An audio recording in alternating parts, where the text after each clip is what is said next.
ಎಲ್ಲ ಪೂಜ್ಯರಲ್ಲಿ ತಮ್ಮೆಲ್ಲರಲ್ಲಿ ಶರಣು ಶರಣಾರ್ಥಿಗಳು.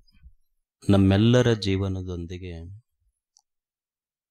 ನಮಗೆ ಅತ್ಯಂತ ಸಮೀಪವಾಗಿರುವಂತಹದ್ದು ಅಂದರೆ ನಮ್ಮ ಸಾವು.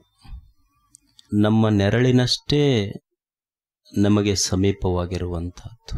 ತಾಯಿಯ ಗರ್ಭದಿಂದ ಮನುಷ್ಯ ಈ ಭೂಗರ್ಭ ಸೇರುವವರೆಗೂ ಈ ಸಾವು ಅನ್ನುವಂಥದ್ದು ನಮ್ಮ ಜೊತೆಯಾಗಿಯೇ ಇರ್ತದೆ. ಎಂದು ಈ ಜೀವ ತಾಯಿಯ ಗರ್ಭದಿಂದ ಭೂಮಿಗೆ ಬಂತೋ, ಹುಟ್ಟಿದ ದಿನದಂದೇ ಸಾವು ಪ್ರಾರಂಭವಾಗಿದೆ. ಜೀವನದ ಜೊತೆಯಾಗಿಯೇ ಇರ್ತದೆ. Birth may be an incident, death is a process.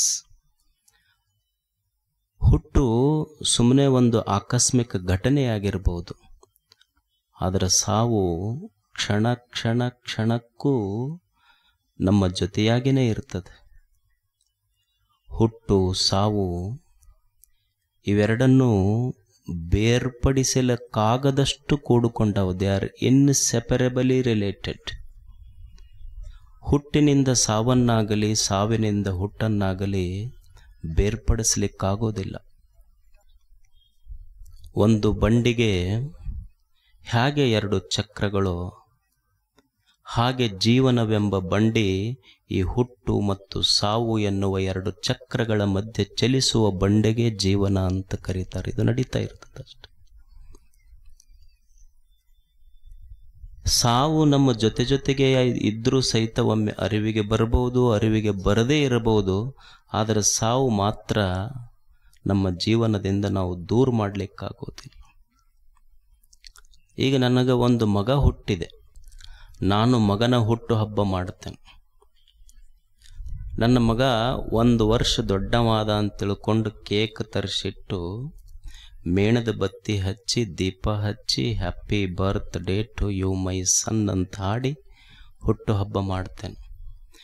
ಎಲ್ಲ ಸಂಬಂಧಿಕರಿಗೆ ಹೇಳಿ ಕಳಿಸೀನಿ, ಬೀಗರಿಗೆ ಹೇಳಿ ಕಳಿಸೀನಿ, ಸ್ನೇಹಿತರಿಗೆ ಹೇಳಿ ಕಳಿಸಿ ಹಾಡಿ ಸಂತೋಷ ಪಡ್ತೀವಿ ನಾವು. ಏನು, ನನ್ನ ಮಗ 1 ವರ್ಷ ದೊಡ್ಡವಾದ.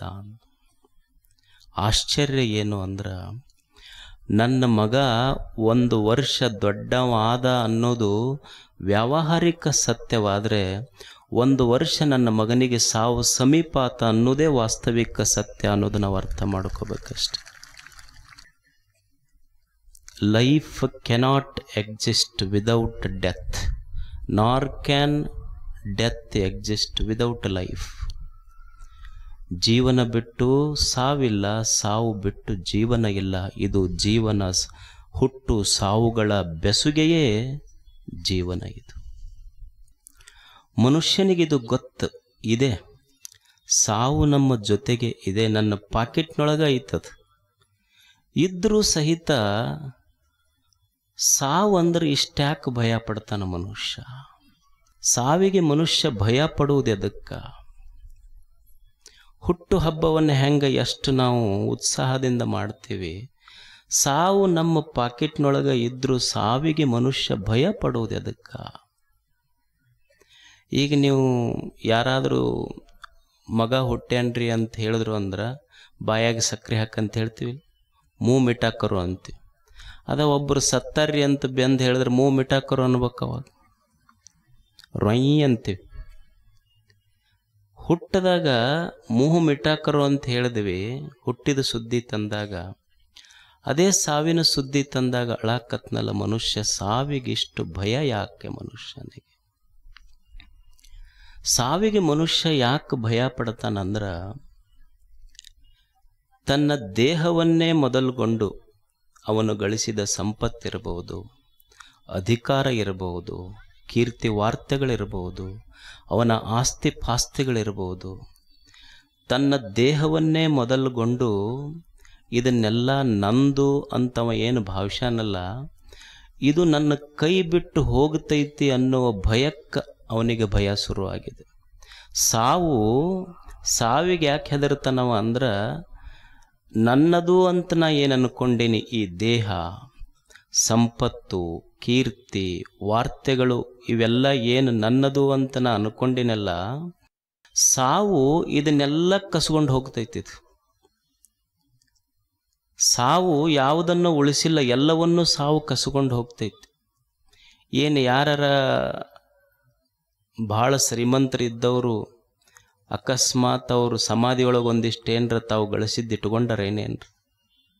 ಏನೂ ಇಲ್ಲ. ಅಲ್ಲಿ ಹೋದಾಗ ಅದ ಒಂದು ಎರಿಮಣ್ಣಿನ ಕರಿ ಹೆಂಟಿ, ಅದ್ರ ಮ್ಯಾಲೊಂದು ಕಾರಿ ಕಂಟಿ, ಕುಣ್ಯಾಗ ನೀವು ಒಳಗೆ ಒಬ್ಬಂಟಿ, ಏನೂ ಇಲ್ಲ ಅಲ್ಲಿ ಅಷ್ಟೆ. ಏನು ನಿನ್ನ ಮ್ಯಾಲ ಶವ ಯಾತ್ರೆ ಹೊಂಟೈತಲ್ಲ, ಶವದ ಮ್ಯಾಲ ಹೊಚ್ಚಿದ ಬಟ್ಟಿಗೆ ಕಫನ್ ಕೋ ಜೇಬ್ ನಹಿ ಮರಗಟ್ಟ ಮೇ ತಿಜುರಿ ನಹಿ. ಏನು ನಿನ್ನ ಶವದ ಬಟ್ಟೆ ಹೊಚ್ಚಾರಲ್ಲ, ಅದಕ್ಕೇನು ಪಾಕೆಟ್ ಇಲ್ಲಿ ಏನು ಒಂದು ಸ್ವಲ್ಪ ಇಟ್ಕೊಂಡು ಹೋಗೋಣ, ಒಂದು 4 ಚಕ್ಕರ ಕೊಡಿಗೆ ಹೋಗಾಗ ಅಂದ್ರೆ ಅದಕ್ಕೇನು ಪಾಕೆಟ್ ಇಲ್ಲ. ಒಳಗೆ ಏನಾರ ಇಟ್ಕೊಂತೀನಂದ್ರೆ ಅಲ್ಲೇನೆ ತಿಜುರಿ ಇಡಕ್ಕೆ ಜಾಗನೂ ಇಲ್ಲ. ಅಷ್ಟು ನಿನಗೆ ಕಾಲು ಮುರಿದು ಗೋಣು ಮುರಿದು ಇಟ್ಟಾರ ಒಳಗಲ್ಲಿ. ಅಂದ್ರೆ ಸಾವು ಏನು ಮಾಡ್ತದೆ, ಈ ನನ್ನದು ಅನ್ನುವಂಥದ್ದನ್ನು ಎಲ್ಲ ನನ್ನಿಂದ ಕಸ್ಕೊಂಡು ಹೋಗ್ತದೆ. ಇದು ಯಾವುದು ನಂದು ಅಂತ ನಾ ಬಲವಾಗಿ ನಂಬಿದ್ದೆ, ಅದೆಲ್ಲವೂ ಸಾವು ಅಳಿಸಿ ಹಾಕಿಬಿಡ್ತದೆ. ಈ ಸಮುದ್ರದ ದಂಡೆಯಲ್ಲಿ ನಾವು ಗೋವಾ ಗೀವಾ ಹೋಗಿ ಪಿಕ್ನಿಕ್ ಹೋಗ್ತಿರಲ್ಲ, ಹೋದಾಗ ಮಕ್ಕಳು ಸಮುದ್ರದ ದಂಡೆಯ ಮೇಲೆ ಹಿಂಗೆ ಮನೆಗಳನ್ನು ಕಟ್ತಾರೆ. ಮರಳು ಮನೆಗಳನ್ನು ಕಟ್ಟೋದಿಲ್ಲ, ಉಸ್ಕಿನ ಮನೆ, ಮಕ್ಕಳು ಕಾಲಿಟ್ಟು ಕೈ ಇಟ್ಟು ಮರಳು ಮನೆಗಳನ್ನು ಮಾಡಿ ಮಕ್ಕಳು ಸಂತೋಷ ಪಡುವುದರೊಳಗನ ಒಂದು ದೊಡ್ಡ ತೆರೆ ಬಂದು ಅದೆಲ್ಲವನ್ನು ಅಳಕಿಸಿಕೊಂಡು ಹೋಗಿಬಿಡುತ್ತೈತಿ. ಹಂಗೆ ಇದು ಹೊಲ, ಮನಿ, ದೇಹ, ಸಂಪತ್ತು, ಅಧಿಕಾರ ನಂದು ನಂದು ಅಂತ ಒಂದು ಮರಳಿನ ಮನೆ ಕಟ್ಟಿ ಸಂತೋಷ ಪಡುವುದರೊಳಗೆ ಸಾವು ಅನ್ನುವ ಕಾಲನ ತೆರೆ ಬಂದು ನಮ್ಮ ಮನಗಳನ್ನೇ ಅಳಕಿಸಿಕೊಂಡು ಹೋಗಿಬಿಡುತ್ತೈತಿಲ್ಲ. ಇದು ಜೀವನದ ಸತ್ಯ. ಇದು ಅರ್ಥ ಮಾಡಿಕೊಳ್ಳೋದು ಮನುಷ್ಯ. ಸಾವು ಎಲ್ಲವನ್ನು ನಾನು ಗಳಿಸಿದ ಸಂಪತ್ತು ತಗೊಂಡು ಹೋಗ್ತೈತಿ. Then which cannot be taken by death. ಸಾವು ಎಲ್ಲವನ್ನು ಕಸ್ಕೊಂಡು ಹೋಗುವ ಸಂಪತ್ತು ನಮಗೆ ಗೊತ್ತೈತಿ. ಆದರೆ ಸಾವು ನಮ್ಮಿಂದ ಕಸಿದುಕೊಳ್ಳದಂಥ ಸಂಪತ್ತು ಯಾವುದು? ಅಂಥ ಸಂಪತ್ತು ಗಳಿಸ್ಬೇಕಲ್ಲ ಮನುಷ್ಯ. ಸಾವಿನಿಂದ ಸಾವು ನಮ್ಮಿಂದ ಕಸಿದುಕೊಂಡು ಹೋಗುವ ಸಂಪತ್ತನ್ನು ಗಳಿಸುವುದಲ್ಲ, ಸಾವು ಸಹಿತ ನನ್ನಿಂದ ಕಿತ್ತಿಕೊಳ್ಳಲಿಕ್ಕಾಗದಂಥ ಸಂಪತ್ತನ್ನು ನಾನು ಗಳಿಸಬೇಕಲ್ಲ. ಅದು ಯಾವ ಸಂಪತ್ತು? ಅನುಭಾವಿಗಳಂತಾರ, ಧನವ ಗಳಿಸಬೇಕೆಂಥದ್ದು ಜನರಿಗೆ ತಿಳಿಯದಂಥದ್ದು, ಕೊಟ್ಟರೆ ಹೋಗದಂಥದ್ದು, ಇಟ್ಟರೆ ತೀರದಂಥದ್ದು, ಕಟ್ಟಿದ ಗಂಟು ಬಯಲೊಳಗಿಟ್ಟರೆ ಮುಟ್ಟಲು ಬಾರದಂಥದ್ದು ಧನವ ಗಳಿಸಬೇಕೆಂಥದ್ದು. ಎಷ್ಟು ಚಂದ ಐತಿದು ಅಂದ್ರೆ, ಎಂಥ ಸಂಪತ್ತು ಗಳಿಸ್ಬೇಕಂದ್ರೆ ಕೊಟ್ಟರೆ ಖಾಲಿ ಆಗಿರಬಾರ್ದಂತ, ಮನ್ಯಾಗಿಟ್ರೆ ಹಾಳಾಗಿರ್ಬಾರ್ದಂತ. ಹಿಂಗೆ ನಮ್ಮ ಸಂಪತ್ತು ಗಂಟು ಕಟ್ಟಿ ಹಿಂಗೆ ಬಯಲೊಳಗಿಟ್ರೆ ಯಾರಿಗೆ ಮುಟ್ಟಕ್ಕೆ ಬಂದಿರಬಾರ್ದಂತ ಅಂಥ ಸಂಪತ್ತು ಗಳಿಸಿರ್ಬೇಕು. ಸ್ವಲ್ಪ ಜಲ್ದಿ ಹೇಳ್ರಿ ಅಜ್ಜಾರ್, ಇದು ಮೊದಲು ಭಾಳ ಅವಶ್ಯಕತೆ ಐತೆ ನಮಗೆ. ನಮ್ಮ ಸಂಪತ್ತಿಗೆ ಎಷ್ಟು ಟೆನ್ಷನ್. ಇನ್ಕಮ್ ಟ್ಯಾಕ್ಸ್ನವರು, CBIದವರು, ಲೋಕಾಯುಕ್ತರು, ಇದ ಟೆನ್ಷನ್ಗೆ ಶುಗರ್ ಬಂದವು ನಮಗೆ. ಹಿಂಗೆ ಕಟ್ಟಿದ ಗಂಟು ಬಯಲೊಳಗಿಟ್ರೆ ಮುಟ್ಟಾಕ ಬಂದಿರಬಾರ್ದಂತಿರಲ್ಲ, ಅದು ಮೊದಲು ಹೇಳ್ರಿ. ನಮಗೆ ಪ್ರವಚನ ಆಮೇಲೆ ನೋಡೋಣ, ಅದನ್ನು ನಾಳೆ ನಾಡ್ದ ಯಾವಾಗಾರ ಹೇಳುವ. ಮೊದಲು ಇಂಥ ಸಂಪತ್ತು ಐತಲ್ಲ, ಕಟ್ಟಿದ ಗಂಟು ನಾವು ಗಂಟು ಕಟ್ಟಿ ನಮ್ಮ ಅಂಗಳದಾಗಿಟ್ಟರು ಯಾರಿಗೆ ಮುಟ್ಟಕ್ಕೆ ಬಂದಿರಬಾರ್ದು ಅಂಥ ಸಂಪತ್ತು ಯಾವುದು? ನಮ್ಮ ಸಂಪತ್ತು ನೀವು ಸುಮ್ಮನೆ ಪಾದರಕ್ಷೆ ಬಿಟ್ಟರೆ ಹೇಳೋದ್ರೊಳಗೆ ಇರೋದಿಲ್ಲ. ನೀವು ಮನ್ಯಾಗ ಅಂಗಳಕ್ಕೆ ನೀರು ಕಸ ಹೊಡೆದು ಒಂದು ಪ್ಲಾಸ್ಟಿಕ್ ಚರಿಗೆ ಇಟ್ಟು ಒಳಗೆ ಹೋಗಿ ರಂಗೋಲಿ ತರದ್ರಾಗ ಪ್ಲಾಸ್ಟಿಕ್ ಚರಿಗೆ ಇರೋದಿಲ್ಲ. ನಮ್ಮ ಸಂಪತ್ತು ಕಳು ಮಾಡ್ಕೊಂಡು ಹೋಗ್ತಾರ, ಮುಟ್ಟಕ್ಕೆ ಬರ್ತೈತಿ. ಇಲ್ಲೊಬ್ಬ ಅನುಭವಿ ಅಂತಾನ, ಒಂದು ಇಂಥ ಸಂಪತ್ತು ಐತಲ್ಲ, ಆ ಸಂಪತ್ತು ನಾನು ಗಂಟು ಕಟ್ಟಿ ಬಯಲೊಳಗಿಟ್ರೆ ಮುಟ್ಟಾಕ ಬಂದಿರಬಾರ್ದು, ಅಂಥ ಸಂಪತ್ತು ನನ್ನ ಅಣ್ಣ ತಮ್ಮಂದಿರು ಸಹಿತ ಪಾಲಕ್ಕೆ ಹೇಳಕ್ಕೆ ಬರುವುದಿಲ್ಲ, ಲೋಕಾಯುಕ್ತರು ರೇಡ್ ಮಾಡಕ್ಕೆ ಬರುವುದಿಲ್ಲ, CBIದವರು ಬರುವುದಿಲ್ಲ, ಇನ್ಕಮ್ ಟ್ಯಾಕ್ಸ್ನವರು ಟ್ಯಾಕ್ಸ್ ಹಾಕಕ್ಕೆ ಬರುವುದಿಲ್ಲ. ಕಟ್ಟಿದ ಗಂಟು ಬಯಲೊಳಗಿಟ್ಟರೆ ಅದು ಮುಟ್ಟಲು ಬಾರದಂಥದ್ದು ಯಾವುದಂಥ ಸಂಪತ್ತು? ಒಬ್ಬ ವ್ಯಕ್ತಿ ಇದ್ದ. ಆ ವ್ಯಕ್ತಿಗೆ 4 ಜನ ಸ್ನೇಹಿತರಿದ್ರ. ಆ ವ್ಯಕ್ತಿದೊಂದು ಕೋರ್ಟ್ನಾಗ ಒಂದು ಕೇಸ್ ನಡೀತು. ಕೇಸ್ ನಡೆದಾಗ ಅವ್ರು ಜಡ್ಜ್ ಹೇಳಿದ್ರು, ನಿನ್ನ ಪರವಾಗಿ ಯಾರಾದರೂ ಸಾಕ್ಷಿ ಹೇಳಿದ್ರೆ ನಿನ್ನ ಕೇಸ್ ಗೆದಿತೈತಿ. ಅವ ಅಂದ, 4 ಮಂದಿ ನನ್ನ ದೋಸ್ತರದಾರ, ಪ್ರಾಣಕ್ಕೆ ಪ್ರಾಣ ಕೊಡುವಂಥವ್ರದಾರ, ಕರ್ಕೊಂಬರ್ತೀನಿ ಅಂದ.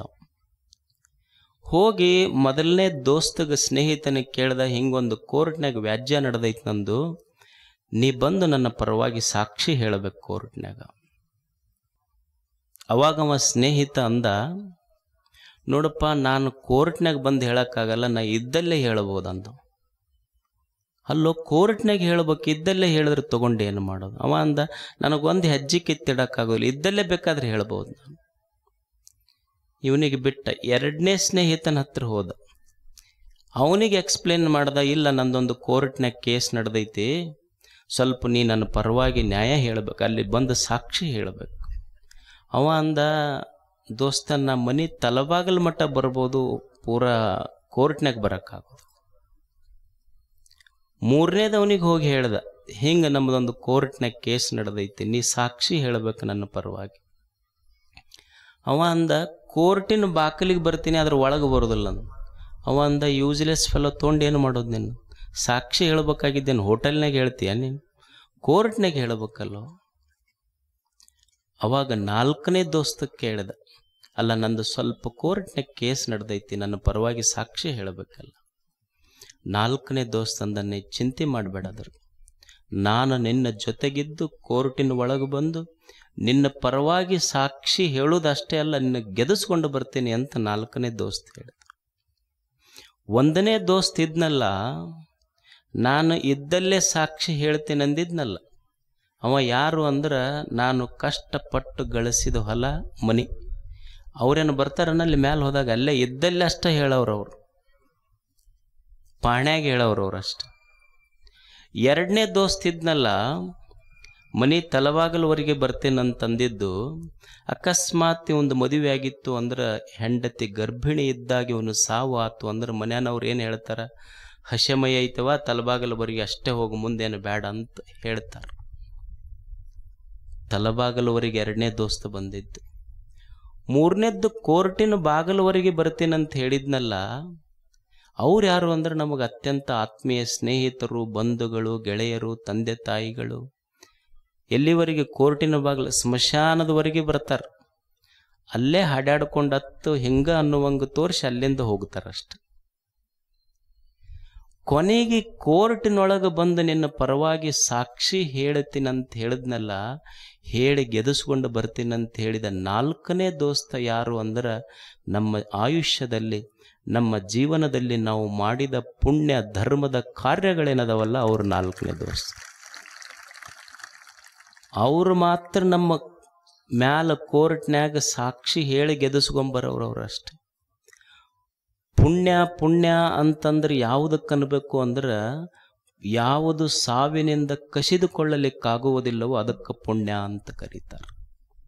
ಧನಾನಿ ಭೂಮೌ ಪಶವಶ್ಚ ಗೋಷ್ಠೆ, ನಾರಿ ಗೃಹದ್ವಾರೆ ಸಖಾ ಸ್ಮಶಾನ, ದೇಹಶ್ಚಿತಾಯಾಂ ಪರಲೋಕ ಮಾರ್ಗೆ, ಕರ್ಮಾನುಗೋ ಗಚ್ಚತಿ ಜೀವ ಏಕಃ.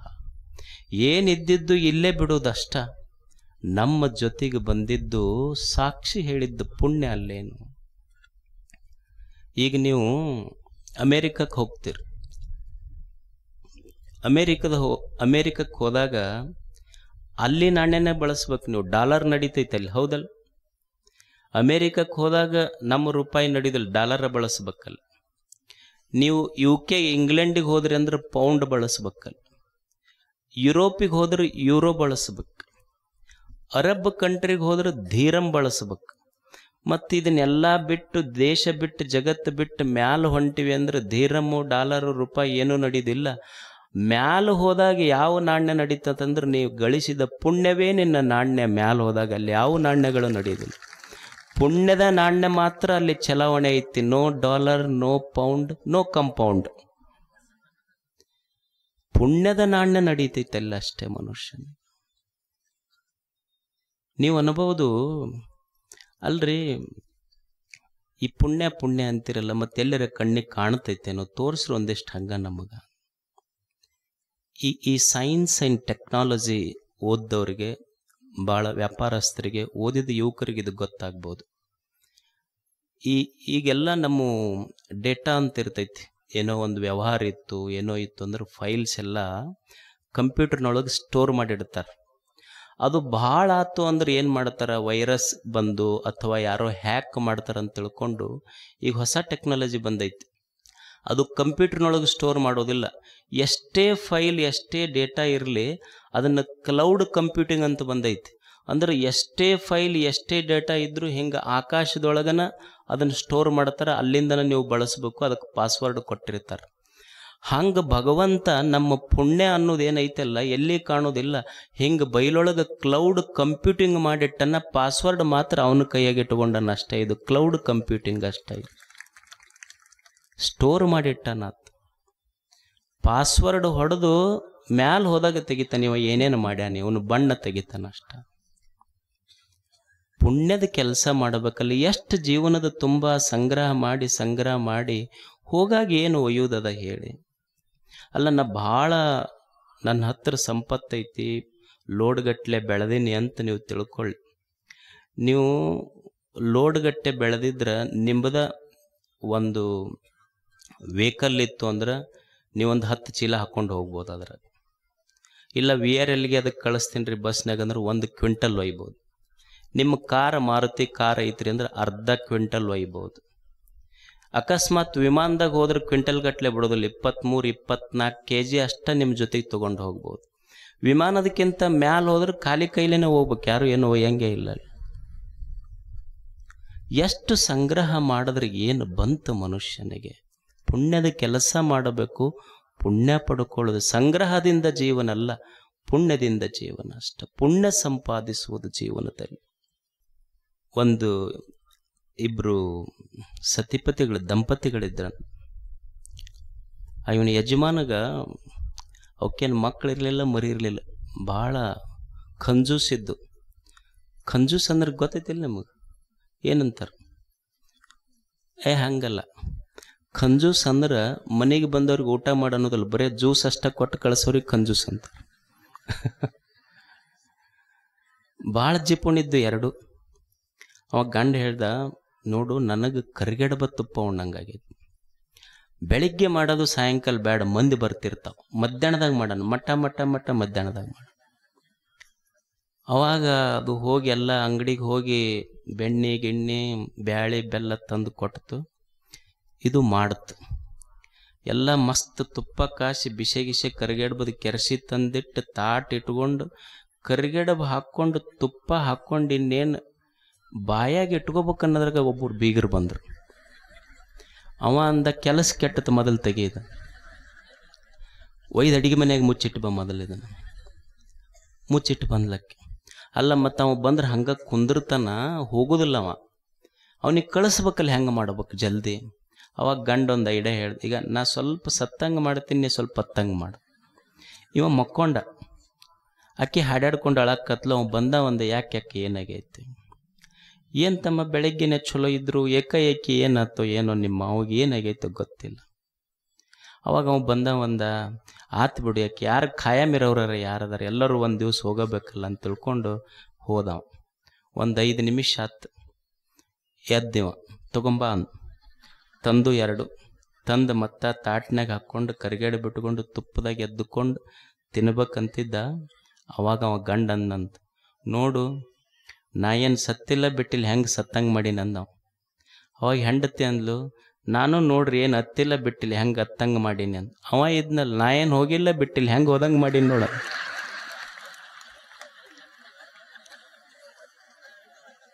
ನಾನು ಏನು ಹೋಗಿಲ್ಲ ಬಿಟ್ಟಿಲ್ಲ, ಹೆಂಗೆ ನಿಮಗಿನ್ನ ಬಲ್ಲಾದೀನಿ.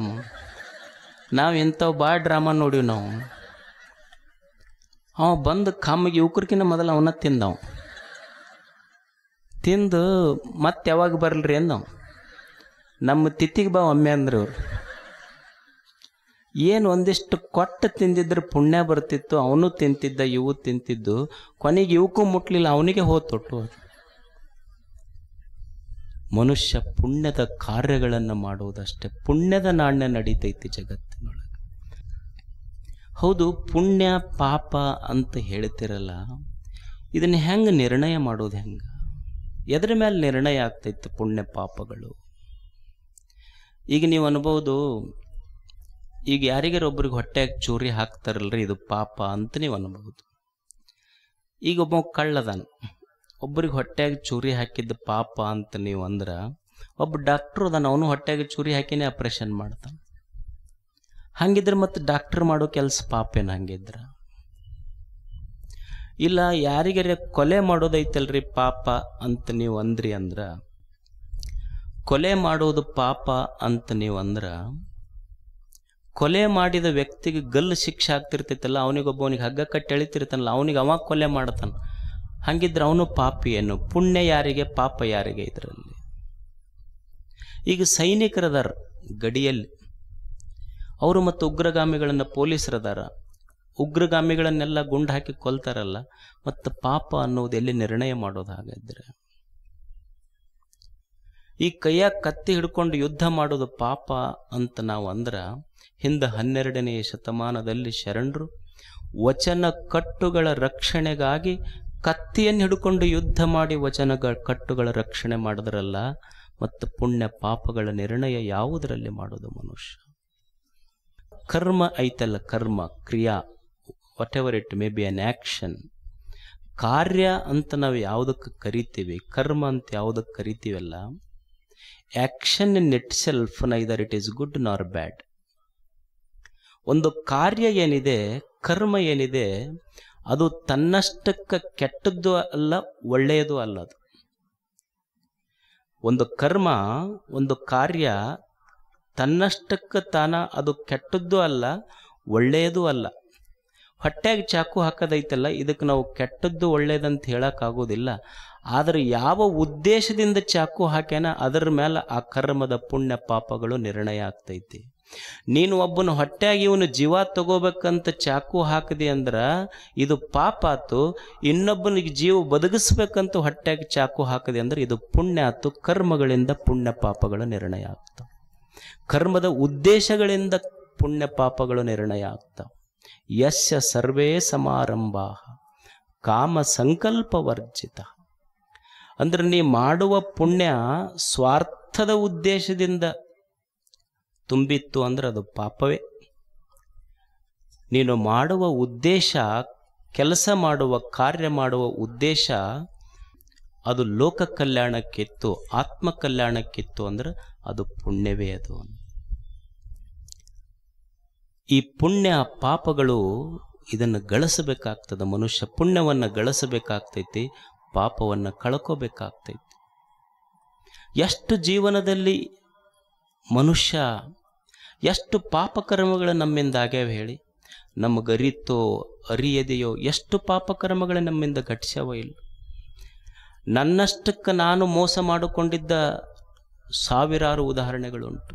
ನನ್ನ ಆತ್ಮವಂಚನೆ, ನನ್ನ ಆತ್ಮ ಹೇಳಿದ ಈ ಕಾರ್ಯ ತಪ್ಪು, ಇದು ಪಾಪ ಅಂತ ನನ್ನ ಮನಸ್ಸು ನನಗೆ ಹೇಳಿದರೂ ಸಹಿತ ಅದನ್ನು ಮೀರಿ ಮಾಡಿದ ಪಾಪ ಕರ್ಮಗಳೆಷ್ಟು. ನನ್ನ ಕೈ ಹಿಡಿದ ಧರ್ಮ ಪತ್ನಿಗೆ ನಾನು ಸುಳ್ಳು ಹೇಳಿ ಪಾಪ ಮಾಡಿದ ಕೆಲಸಗಳೆಷ್ಟು ಹೇಳಿ. ನನ್ನ ಹೊಟ್ಟೆಯಲ್ಲಿ ಹುಟ್ಟಿದ ಮಕ್ಕಳಿಗೆ ನನ್ನಿಂದಾದ ಮೋಸ ಕಾರ್ಯಗಳು ಎಷ್ಟು ಲೆಕ್ಕವಿದೆನಾ? ನನ್ನನ್ನು ನಂಬಿದ ಸ್ನೇಹಿತರಿಗೆ, ನನ್ನನ್ನು ನಂಬಿದ ಬಂಧು ಬಾಂಧವರಿಗೆ, ನನ್ನನ್ನು ನಂಬಿದ ಸಮಾಜಕ್ಕೆ ಅಷ್ಟೇ ಅಲ್ಲ, ನನಗೊಂದು ಈ ಜೀವನವನ್ನು ಕೊಟ್ಟು ಸುಂದರವಾಗಿ ಬದುಕು ಅಂತ ಹೇಳಿದ್ದನಲ್ಲ, ಆ ದೇವನಿಗೂ ಸಹಿತ ನಾನು ಮೋಸ ಮಾಡಲಿಕ್ಕೆ ಹಿಂದೆ ಮುಂದೆ ನೋಡಿಲ್ಲ. ಒಂದೇ ಎರಡೇ ನೂರೇ ಎಷ್ಟು ಸಾವಿರ ಪಾಪಕರ್ಮಗಳು ಈ ದೇಹದಿಂದ ಘಟಿಸಿದ್ವಲ್ಲ. ಮತ್ತಿಷ್ಟು ಪಾಪಕರ್ಮಗಳನ್ನು ಮನುಷ್ಯ ಮಾಡ್ತಾನಲ್ಲ, ಆವ ಬಲವಿಡಿ ದಖಿಳ ದುರಿತವನ್ನೆಸಗು ಮಾಜ ದುಸಿರಲೆ ಮಾನವ. ಯಾವ ಬಲ ಐತಪ್ಪ ಇಷ್ಟು ಪಾಪ ಕರ್ಮಗಳನ್ನು ಮನುಷ್ಯ ಮಾಡ್ತಾನಲ್ಲ? ಯಾವ ಬಲ ಇಟ್ಟುಕೊಂಡು ಮಾಡ್ತಾನ ಹೇಳಿ? ಯಾವ ಬಲ ಇವನಿಗಿರ್ಬೋದು? ಏನು ಸಾವಿಲ್ಲಂತ ತಿಳ್ಕೊಂಡನ? ಯವನ ಸೀಮೆ ತೆಗೆದುದೆ ಏನು? ಈಗ ನೀವು ಹಳ್ಳ್ಯಾಗ ಪ್ಲಾಟ್ ಮಾಡ್ತೀರಿಲ್ಲ, ಈಗ ಇದು ಸ್ಮಶಾನ ಇರ್ತೈತಿ. ಸ್ಮಶಾನ ಊರು ಬೆಳೆದ ಕೂಡಲೇ ಸ್ಮಶಾನ ಪ್ಲಾಟ್ ಮಾಡ್ತಾರೆ, ಮತ್ತು ಅದಕ್ಕೆ ಹೊಂದಕ್ಕೆ ತೊಗೊಂಡು ಹೋಗ್ತಾರೆ. ಹಂಗೆ ಯಮನ ಜಾಗ ನಮ್ಮನ್ನೇನು ಕರ್ಕೊಂಡು ಹೋಗು ಯಮನ ಜಾಗ ಐತೆಲ್ಲ, ಅಲ್ಲೇನು ಜಾಗನೇ ಇಲ್ಲ, ಎಲ್ಲ ಪ್ಲಾಟ್ ಮಾರಿಬಿಟ್ಟಾರೆ, ನಾವು ಆರಾಮಿರ್ಬೋದು ಅಂತ ತಿಳ್ಕೊಂಡು ಏನು ಯಮಧರ್ಮ ಐತೆಲ್ಲ, ಮೃತ್ಯು ದೇವತೆ ಏನು ಬುದ್ಧನ ಹತ್ರ ಹೋಗಿ ಮತಾಂತರಗೊಂಡು ನಾನು ಸನ್ಯಾಸಿಯಾಗಿ ಕರುಣೆ ಬಂದೈತೆ ಅಂತ ಹೇಳ್ಯಾನ. ನಾವು ಏನ್ರ ನಿಮಗೆ ಏನು ಲಂಚ ಕೊಟ್ಟರೆ ಯಮಭಟ್ರು ಬಿಡ್ತಾರೇನು? ಸ್ವಲ್ಪ ಒಂದು 100 ರೂಪೀಸ್ ತಗೋಪ್ಪ ಬಿಟ್ಟು ಬಿಡು ನಮಗಂತ ಹೇಳಿದ್ರೆ ಬಿಡ್ತಾರೇನು ಅವ್ರು? ಏನಾರ ಏನು ಕಾಲ ಐತೆಲ್ಲ, ನಿನಗೆ ಸೂರ್ಯ ಚಂದ್ರರು ಇರುವವರೆಗೂ ನಿನಗೆ ಬಿಟ್ಟು ಬಿಡ್ತೀವಪ್ಪ, ನಾವು ನಿನಗೆ ಕರ್ಕೊಂಡ ಹೋಗೋದಿಲ್ಲ ಅಂತ ಏನಾರ ನಿನಗೆ ಪ್ರಾಮಿಸ್ ಮಾಡಿ ಹೋಗ್ಯಾರನ ಅವರು? ಮರವೆಯೇ ಚಿತ್ರಗುಪ್ತರಿಗೆ. ಏನು ಚಿತ್ರಗುಪ್ತ ಅಂತ, ಚಿತ್ರಗುಪ್ತ ಕೇಳಿರಿಲ್ಲ ಇದನ್ನು? ಚಿತ್ರಗುಪ್ತರು. ಚಿತ್ರ ಅಂದ್ರೆ ಕಣ್ಣಿಗೆ ಕಂಡಿದ್ದ ಪಾಪ ಬರ್ಕೊಳ್ಳವ. ಗುಪ್ತ ಅಂದ್ರೆ ಮಂದಿಗೆ ಗೊತ್ತಾಗಿಲ್ಲ, ನನ್ನ ಮನಸ್ಸಿನಾಗ ಐತೆ ಅಂದ್ರೆ ಮನಸ್ಸಿನಾಗ ಮಾಡಿದ್ದ ಪಾಪಗಳನ್ನು ಬರ್ಕೊಳ್ಳೋನಿಗೆ ಗುಪ್ತ ಅಂತ ಕರೀತಾರೆ. ಎಲ್ಲ ಮಾಡಿರ್ತಾರಲ್ಲಿ.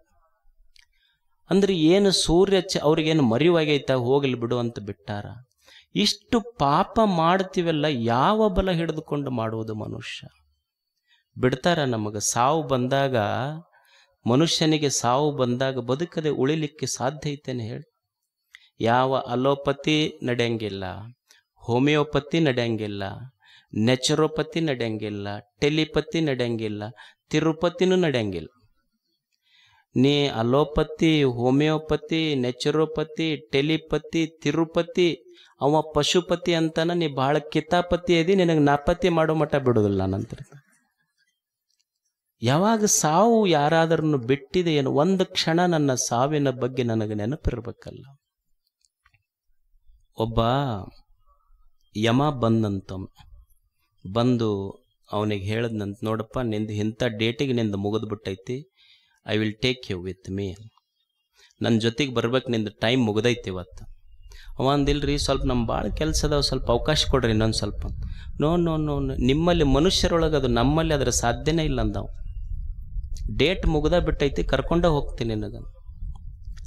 ಅವಾಗ ಅವ ಅಂದ, ಇವ ಬಿಡುದಿಲ್ಲ, ಏನು ಮಾಡಿ, ಸ್ವಲ್ಪ ಕೂಡ್ರಿ ಒಂದು ಸ್ವಲ್ಪ ಹಾಲ್ಗೆಲ್ಲಿ ತಂದು ಕೊಡ್ತೀನಿ ಅಂತ ಯಮನಿಗೆ ಹೇಳಿ ಇವ ಹಾಲು ತಂದು ಕೊಟ್ಟ ಮನುಷ್ಯ. ಮತ್ತು ಮನುಷ್ಯರ ಬುದ್ಧಿ ಬಿಡೋದಿಲ್ಲ. ಇವ ಹಂಗಾದ್ರೆ ಮಜಾ ಆಗೋದಿಲ್ಲ ಅಂತ ಯಮ ಒಂದು ಲಿಸ್ಟ್ ತೊಗೊಂಡು ಬಂದಿದ್ದ. ಈಗ ಲಿಸ್ಟ್ನ್ಯಾಗ ಫಸ್ಟ್ ನಿನ್ನ ಹೆಸರು ಐತಿ, ಮೊದಲು ನಿನ್ನ ಕರ್ಕೊಂಡ ಹೋಗ್ತೀನಿ ಅಂದವ. ಎಲ್ಲಿ ಕೂಡ್ರಿ ಅಂತ ಸ್ವಲ್ಪ ಕೂಡಿಸಿ ಒಳಗೆ ಹೋಗಿ ಒಂದು ಕಪ್ ಹಾಲು ತೊಗೊಂಡು ಅದ್ರಾಗ ಒಂದು 4 ನಿದ್ದೆ ಗುಳಿಗೆ ಹಾಕಿ ತಂದು ಕೊಟ್ಟ. ಅದು ಯಮ ಹಾಲು ಕುಡಿತಲ್ಲ, ಅದಕ್ಕೂ ನಿದ್ದೆ ಅಂದ್ರೆ ಗೊತ್ತಿದ್ದಿಲ್ಲ, ಮಸ್ತ್ ನಿದ್ದೆ ಹತ್ತವು. ಭೂಲೋಕದ ನಿದ್ದೆಗಳಿಗೆ ಮೊದಲ ಸ್ಟ್ರಾಂಗ್ ರೆಡಿ ಮಾಡಿದ್ರು, ಮನುಷ್ಯರಿಗೆ ನಿದ್ದೆ ಬರೋದಿಲ್ಲ ಅಂತೇಳಿ. ಅದಕ್ಕೆ ನಿದ್ದೆ ಹತ್ತದ ಕೂಡಲೇ ಅವ ಏನು ಮಾಡ್ದ, ಅವನದೇನು ಫಸ್ಟ್ ಒಂದು ಲಿಸ್ಟ್ ಇತ್ತಲ್ಲ, ತೆಗೆದು ಲಾಸ್ಟಿಗಿಟ್ಟ ಇನ್ನೇನು ಲಾಸ್ಟ್ ಬರ್ಬೇಕಲ್ಲ ನಂದು ಹೆಸರು ಅಂತ. ಒಂದು ತಾಸು ಬಿಟ್ಟು ಯಮನಿಗೆ ಎಚ್ಚರ ಆದ ಕೂಡಲೇ ಅವ ಅಂದ, ಎಷ್ಟು ಸಂತೋಷ ಆತಪ್ಪ, ನಿದ್ರೆ ಅನ್ನೋದ ಗೊತ್ತಿದ್ದಿದ್ದಿಲ್ಲ ನೋಡೋ ನನಗೆ, ಇಷ್ಟು ಚಲೋ ನಿದ್ರೆ ಕೊಟ್ಟಿಯಲ್ಲ, ಈಗ ನಿನಗೊಂದು ಉಪಕಾರ ಮಾಡ್ಬೋದು, ನಿನ್ನ ಹೆಸರು ಫಸ್ಟ್ ಇತ್ತಲ್ಲ ಅಲ್ಲಿಂದ ಬಿಡ್ತೀನಿ, ಈಗ ಲಾಸ್ಟಿನಿಂದ ತೊಗೊಂಡು ಹೋಗ್ತೀನಿ ನೋಡಿ ಈಗ ಅಂತಂದು. ಫಸ್ಟಿನಿಂದ ಬಿಡ್ತೀನಿ, ಲಾಸ್ಟಿನಿಂದ ತೊಗೊಂಡು ಹೋಗ್ತೀನಿ. ಬಿಟ್ಟೈತೇನೆ ಯಾರಿಗರ ಸಾವು ಹೇಳಿ? ಯಾವ ಬಲವಿಡಿದು ಅಖಿಳ ದುರಿತವನೇ. ಏನು ತಪ್ಪು ಮಾಡ್ತೀಯಲ್ಲ, ಏನು ಸಾವು ಬರುವುದಿಲ್ಲ ಅಂತ ತಿಳ್ಕೊಂಡು ಏನಪ್ಪ ಮನುಷ್ಯನೇ? ದೇವ್ರು ಇಂಥ ಒಂದು ಸುಂದರ ಆಯುಷ್ಯ ಕೊಟ್ಟಿದ್ನಲ್ಲ, ಬದುಕಬೇಕು ಹೆಂಗಿತ್ತು? ನೀವು ಈ ಹೆಸರು ಕೇಳಿರ್ಬೇಕು, ಈ ನೋಬೆಲ್ ಪ್ರೈಸ್ ಕೇಳಿರಿಲ್ಲ? Nobel prize. ಈ ನೋಬೆಲ್ ಪ್ರೈಸ್ ಸ್ಥಾಪಿಸಿದವನ ಹೆಸರು ಆಲ್ಫ್ರೆಡ್ ನೋಬೆಲ್ ಅಂತ. ಒಂದು ಘಟನಾ ಹೇಳ್ತಾರೆ. He was a Swedish chemist, Sweden ದೇಶದ ಕೆಮಿಸ್ಟ್ ಅವನು, ಆಲ್ಫ್ರೆಡ್ ನೋಬೆಲ್. ಏನಾಯಿತು ಅಂದರೆ, ಅವ ಡೈನಾಮೈಟ್ ಕಂಡಿಡ್ದ. ಡೈನಾಮೈಟ್, ಈ ಎಲ್ಲ ಬ್ಲಾಸ್ಟ್ ಗಿಸ್ಟ್ ಮಾಡ್ತಾರಲ್ಲ, ಆ ಡೈನಾಮೈಟ್ ಅವ ಕಂಡಿಡ್ದಿದ್ದು ಯಾವುದೋ ಒಂದು ಒಳ್ಳೆಯ ಉದ್ದೇಶಕ್ಕಾಗಿತ್ತು. ಅದನ್ನಾದರೂ ಯುದ್ಧಗಳಲ್ಲಿ ಬೆಳೆಸಕತ್ರು, ಎಕ್ಸ್ಪ್ಲೋಸಿವ್ ಆಗಿ. ನಾವು ಹಿಂಗೆ ಅಟಮ್ ಬಾಂಬ್ ಹಾರಿಸ್ದಾಗ ಅಂತೀವಲ್ಲ, ಎಕ್ಸ್ಪ್ಲೋಸಿವ್ ಆಗಿ ಬಳಸಕತ್ರು. ಆಶ್ಚರ್ಯ ಏನಂದ್ರೆ, ಈ ಆಲ್ಫ್ರೆಡ್ ನೋಬೆಲ್ ಏನು ಕಂಡು ಹಿಡಿದಂಥ ಡೈನಾಮೈಟ್ ಇತ್ತಲ್ಲ, ಅದನ್ನು ಸಿವಿಲ್ ವಾರ್, ಈ ನಾಗರಿಕ ಯುದ್ಧಗಳಲ್ಲಿ ಬಳಸಕತ್ರು. ಇದನ್ನು ಬಳಸುವುದರಿಂದ ಸಾವಿರಾರು ಜನ ಸಾಯಕತ್ರು. ಆದ್ರೆ ಪೇಟೆಂಟ್ ಇವನ ಹತ್ರ ಇತ್ತಲ್ಲ, ದುಡ್ಡು ಭಾಳ ಬರ್ತಿತ್ತು ಇವನಿಗೆ. ಒಂದು ದಿವಸ ಏನಾಯ್ತು ಅಂದ್ರೆ, ಇವ್ರ ಅಣ್ಣ, ಇವರ ಸಹೋದರ ಇದ್ದ ಲುಡ್ವಿಗ್ ಅವನ ಹೆಸರು, ಅವ ತೀರ್ಕೊಂಡ. ಆದರೆ ಹಂಗೋ ಪೇಪರ್ನವರಿಗೆ ಸುಳ್ಳು ಸುದ್ದಿ ಹೋಗಿ ಏನಾಯ್ತು ಅಂದ್ರೆ, ಅಲ್ಫ್ರೆಡ್ ನೊಬೆಲ್ ತೀರ್ಕೊಂಡನ ಅಂತ ಸುದ್ದಿ ಮುಟ್ಟಿತು. ಪೇಪರ್ನ್ಯಾಗ ಏನು ಹೆಡ್ಲೈನ್ ಬರೆದ್ರು ಅಂದ್ರೆ, merchant of death Alfred Nobel died ಅಂತ. ಮರ್ಚೆಂಟ್ ಆಫ್ ಡೆತ್ ಡೈಡ್ ಅಂತ ಬರೆದ್ರು. ಅಂದ್ರೆ ಇವ ಏನು ಡೈನಾಮೆಟ್ ಕಂಡು ಹಿಡಿದಿದ್ದಕ್ಕೆ ಬಹಳ ಜನ ಸತ್ತಿದ್ರಲ್ಲ, ಪೇಪರ್ನೊಳಗೆ ಹೆಡ್ಲೈನ್ ಏನು ಬಂತು ಅಂದ್ರೆ, ಸಾವಿನ ವ್ಯಾಪಾರಿ ಸತ್ತ. ಯಾರು ಜನರು ಸಾವನ್ನ ವ್ಯಾಪಾರ ಮಾಡಿಕೊಂಡು ಬದುಕಿದ್ನಲ್ಲ, ಸಾವಿನ ವ್ಯಾಪಾರಿ ಸತ್ತ ಅಂತ ಹೆಡ್ಲೈನ್ ಬಂತು. ಹೆಡ್ಲೈನ್ ಬಂದ ಮೇಲೆ ಪೇಪರ್ ನೋಡ್ದ ಅವನಿಗೆ ಆಶ್ಚರ್ಯ. ನಾನು ಜೀವಂತಿದ್ದಾಗನೇ ನನಗೆ ಸಾವಿನ ವ್ಯಾಪಾರಿ ಅಂತ ಜಗತ್ತು ಗುರುತಿಸ್ತಲ್ಲ. ಅಲ್ಫ್ರೆಡ್ನಿಗೆ ಬಹಳ ಇದು ಮನಸ್ಸಿಗೆ ನಾಟಿತು. ನನ್ನಿಂದ ಬಹಳ ತಪ್ಪು ಘಟಿಸ್ತು ಅಂದವ. ನಾನು ಕಂಡು ಹಿಡಿದಿದ್ದೆ ಅದಕ್ಕೋ ಇರ್ಬೋದು, ಆದರೆ ಇದು ಬಹಳಷ್ಟು ಜನರ ಸಾವು ತಂತಲ್ಲ ಅಂತ ವಿವೇಕ ಮೂಡುತ್ತವನಿಗೆ. ಇನ್ನು ಹಿಂದೆ ಜೀವನದೊಳಗೆ ಏನು ತಪ್ಪು ಘಟಿಸ್ತು, ಇನ್ನು ಮುಂದೆ ನಾನು ತಪ್ಪು ಮಾಡಬಾರ್ದು ಅಂತ ನಿರ್ಣಯ ಮಾಡಿ, ತನಗೇನು ಸಂಪತ್ತು ಬಂದಿತ್ತಲ್ಲ ಆ ಸಂಪತ್ತೆಲ್ಲ ನೊಬೆಲ್ ಪೀಸ್ ಪ್ರೈಸ್ ಅಂತಿಟ್ಟವು. ತನ್ನ ಸಂಪತ್ತೆಲ್ಲ ಒಂದು ಕಡೆ ಸಂಗ್ರಹ ಮಾಡಿಟ್ಟು ಬಂದು ಇಂಟ್ರೆಸ್ಟ್ನೊಳಗೆ ಇವತ್ತು ನೊಬೆಲ್ ಪೀಸ್ ಪ್ರೈಸ್ ಕೊಡ್ತಾರೆ. ನಿಮಗೆಲ್ಲ ಗೊತ್ತೈತಿಲ್ಲ ನೊಬೆಲ್ ಪೀಸ್ ಪ್ರೈಸ್. ಇದನ್ನ ಯಾರು ಇಟ್ಟಿದ್ದು ಅಂದ್ರೆ ಅಲ್ಫ್ರೆಡ್ ನೊಬೆಲ್ ಇಟ್ಟಿತ್ತು. ಆಶ್ಚರ್ಯ ಏನಾಯ್ತು ಅಂದ್ರೆ, ಹಿಂದೆ ಅವನ ಒಂದು ವಿವೇಕಶೀಲ ಪ್ರಜ್ಞೆಯ ಕೆಲಸ ಏನು ಮಾಡಿತು ಅಂದ್ರೆ, ಇವತ್ತು ಮದರ್ ಥೆರಿಸಾ ಅಂತವರು, ದಲೈ ಲಾಮಾನ್ ಅಂಥವರು ನೊಬೆಲ್ ಶಾಂತಿ ಪುರಸ್ಕಾರಗಳನ್ನು ಪಡೆದರು.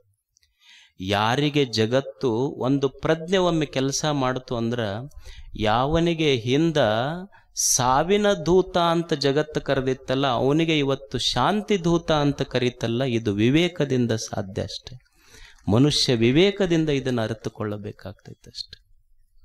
ಅದಕ್ಕೆ ದೇವರೇನೊಂದು ಆಯುಷ್ಯ ಕೊಟ್ಟಾನ, ಇದರೊಳಗೆ ಒಳ್ಳೆಯ ಕೆಲಸ ಮಾಡಿ ಹೋಗಬೇಕು.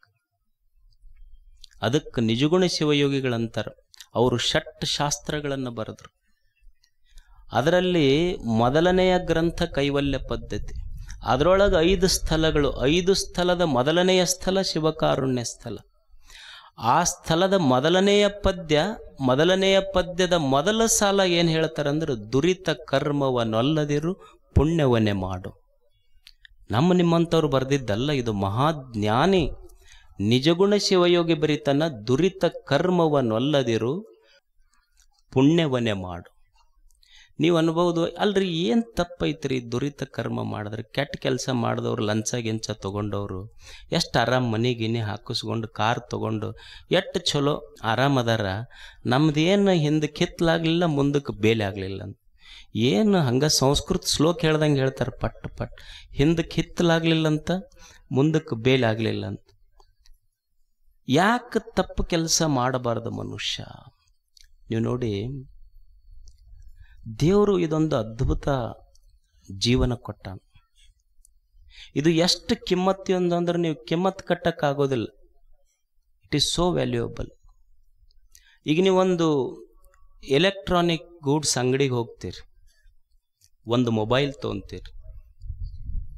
ಅದರೊಳಗೆ ಮೊಬೈಲ್ ತೊಗೊಂಡ ಮೇಲೆ ಅದರೊಳಗೊಂದು ಮ್ಯಾನ್ಯುವಲ್ ಇರ್ತೈತಿ. ಏನು ಮ್ಯಾನ್ಯುವಲ್ ಇರ್ತೈತಿ ಅಂದ್ರೆ, ನೀವು ಯಾವುದೇ ಎಲೆಕ್ಟ್ರಾನಿಕ್ ಗೂಡ್ಸ್ ತೊಗೊಳ್ರಿ, ಒಂದು ಮೊಬೈಲ್ ತೊಗೊಂಡ್ರೆ ಅದಕ್ಕೊಂದು ಪೇಪರ್ ಕೊಡ್ತಾರೆ, ಹೌ ಟು ಯೂಸ್ ಇಟ್. ನೀವೊಂದು ಕಂಪ್ಯೂಟರ್ ತೊಗೊಳ್ರಿ, ಅದನ್ನು ತೊಗೊಂಡ ಮೇಲೆ ಅದಕ್ಕೊಂದು ಮ್ಯಾನ್ಯುವಲ್ ಕೊಡ್ತಾರೆ, ಹೌ ಟು ಯೂಸ್ ಇಟ್ ಅಂತ. ನೀವು ಯಾವುದೇ ವಸ್ತುಗಳನ್ನು ಖರೀದಿ ಮಾಡ್ರಿ, ಒಂದು ಸಣ್ಣ ವಸ್ತು, ಅದೇನು ಮುರಿದು ಬೀಳುವ ವಸ್ತುವಿಗೆ ಹೌ ಟು ಯೂಸ್ ಇಟ್ ಅಂತ ಒಂದು ಮ್ಯಾನ್ಯುವಲ್ ಐತಿ. ಇಷ್ಟು ದೇವರು ಕೊಟ್ಟಿರುವಂಥ ಅದ್ಭುತ ಈ ದೇಹ ಜೀವನಕ್ಕೆ ಹೌ ಟು ಯೂಸ್ ಇಟ್ ಅಂತ ನಿನಗೆ ಗೊತ್ತಿರದೇ ಇದ್ರೆ ಅದಕ್ಕಿಂತ ಕಡೆ ಆತಲ್ಲ ಮನುಷ್ಯನ ಜೀವನ. ಇದು ನಮಗೆ ಗೊತ್ತಿರಬೇಕು, how to use this body, mind and soul. ಹೆಂಗೆ ದೇಹ ಮನಸ್ಸು ಆತ್ಮಗಳನ್ನು ಮನುಷ್ಯ ಬಳಸ್ಕೋಬೇಕು ಅಂತ ಗೊತ್ತಿರಬೇಕಲ್ಲ. ಏನು ಕೊಟ್ಟಾನ ದೇವರು? ಜೀವನ ಅಂದ್ರೆ ಏನಿಲ್ಲ, 3 ವಸ್ತುಗಳ ನಿರ್ಮಾಣ ಇದು ಅಷ್ಟೇ. ಒಂದು ಮೈ, ಒಂದು ಮಾತು, ಮನಸ್ಸು. ಇವು ಮೂರು ವಸ್ತುಗಳ ಸಂಗಮವೇ ಜೀವನ. ಒಂದು ದೇಹ ಐತಿ, ಇನ್ನೊಂದು ಮನಸ್ಸೈತಿ, ಇನ್ನೊಂದು ಮಾತೈತಿ. ಇವು ಮೂರೂ ಸರಿಯಾಗಿ ಬಳಸ್ಕೊಳ್ಳೋದಷ್ಟೇ ಜೀವನ ಅಂದ್ರೆ. ಮತ್ತೇನಲ್ಲ. ಮೈ, ಮಾತು, ಮನಸ್ಸು ಇವುಗಳನ್ನು ಸರಿಯಾಗಿ ಬಳಸ್ಕೋಬೇಕು. ಇದನ್ನ ಕೆಟ್ಟದ್ದಕ್ಕೆ ಉಪಯೋಗ ಮಾಡಬಾರದು ಮನುಷ್ಯ. ಈಗ ನೀವು ನೋಡಿ, ಈ ಕೈಗಳದಾವ, ಕೈಗಳು. ಈ ಕೈಗಳ ಶಕ್ತಿ ಎಷ್ಟು ಅದ್ಭುತ ಅಂದ್ರೆ, ನನ್ನಲ್ಲಿ ವಿವೇಕ ಇಲ್ಲ ಅಂದ್ರೆ, ಪ್ರಜ್ಞೆ ಇಲ್ಲ ಅಂದ್ರೆ ನಾನು ಬಳಸಿಕೊಳ್ಳುವ ಪರಿಯೇ ಭಿನ್ನ. ನನ್ನಲ್ಲಿ ಪ್ರಜ್ಞೆ ಇತ್ತು ಅಂದ್ರೆ ಇದನ್ನು ಬಳಸಿಕೊಳ್ಳುವ ಪರಿಯೇ ಭಿನ್ನ. ನನ್ನಲ್ಲಿ ಪ್ರಜ್ಞೆ ಇಲ್ಲ ಅಂದ್ರೆ ನಾ ಏನು ಮಾಡ್ತೀನಿ, ನಾನು ಭಾಳ ತೋಳುಬಲ ನಂದು ಭಾಳ ಐತೆ ಅಂತ ತಿಳ್ಕೊಂಡು ಜಗಳಕ್ಕೆ ಬಂದ್ರೆ 10 ಮಂದಿಗೆ ಹೊಡಿತೀನಿ. ನಾನು ಶಕ್ತಿವಂತ. ನೀವು ನೋಡಿ, ಈ ಕೈಗಳನ್ನು ಬಳಸಿ ನೀನು ಜಗಳದೊಳಗೆ 10 ಮಂದಿಗೆ ಹೊಡೆದವ ಶಕ್ತಿವಂತ ಆಗೋದಿಲ್ಲ. ಈ ಕೈಗಳ ಸಾಮರ್ಥ್ಯ ಅಷ್ಟೇ ಲಿಮಿಟೆಡ್ ಇಲ್ಲ. ನೀನು ಜಗಳ ತೆಗೆದ್ರೆ 10 ಮಂದಿಗೆ ಹೊಡ್ಯಾಕ ಕಷ್ಟ ಬಳಸ್ಕೋಬಹುದು. ವೇದಿಕೆ ಹತ್ತಿ ನಿಂತು ಕೈ ಮುಗಿದ್ರೆ ಏಕಕಾಲಕ್ಕೆ 10,000 ಮಂದಿಗೆ ಮುಟ್ಕೋಬಹುದು ನೀನು. ಇದು ಕೈಗಳ ಸಾಮರ್ಥ್ಯ. ಇದು ಪ್ರಜ್ಞೆಯಿಂದ ಬಳಸ್ಕೋಬೇಕಾಗ್ತ. ದುರಿತ ಕರ್ಮವನ್ನು ಅಲ್ಲದಿರು ನೀನು.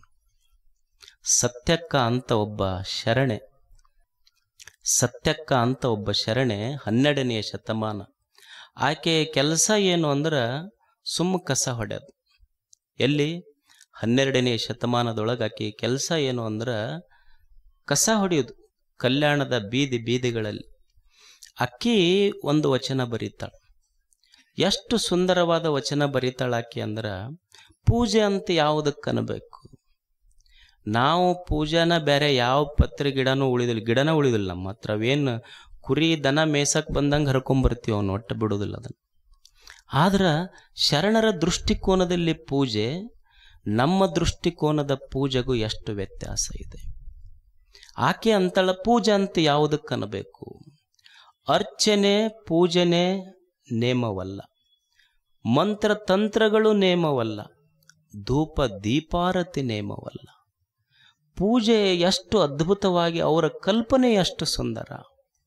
ಹಿಂಗೆ ಮಾಡಬಾರ್ದಂತಲ್ಲ ನಾ ಹೇಳೋದು, ಆದರೆ ಅವರ ಕಲ್ಪನೆಯಲ್ಲಿ ಪೂಜೆ ಎಷ್ಟು ಸುಂದರ. ಅರ್ಚನೆ ಪೂಜನೆ ನೇಮವಲ್ಲ, ಮಂತ್ರ ತಂತ್ರಗಳು ನೇಮವಲ್ಲ, ಧೂಪ ದೀಪಾರತಿ ನೇಮವಲ್ಲ, ಪರಧನ ಪರಸ್ತ್ರೀ ಪರದ್ರವ್ಯಗಳಿಗೆರಗದಿಪ್ಪುದೇ ಪೂಜಾ ಅಂತಂದ್ರೆ. ಆಕೆ ಏನಂತಾಳ ಅಂದ್ರೆ, ನೀರು ಹಾಕಿ ಪೂಜಾ ಮಾಡೋದಲ್ಲ, ಪತ್ರಿ ಹೂವು ಏರಿಸಿ ಪೂಜಾ ಮಾಡೋದಲ್ಲ, ದೀಪ ಧೂಪಗಳಿಂದ ಪೂಜೆ ಅಲ್ಲ.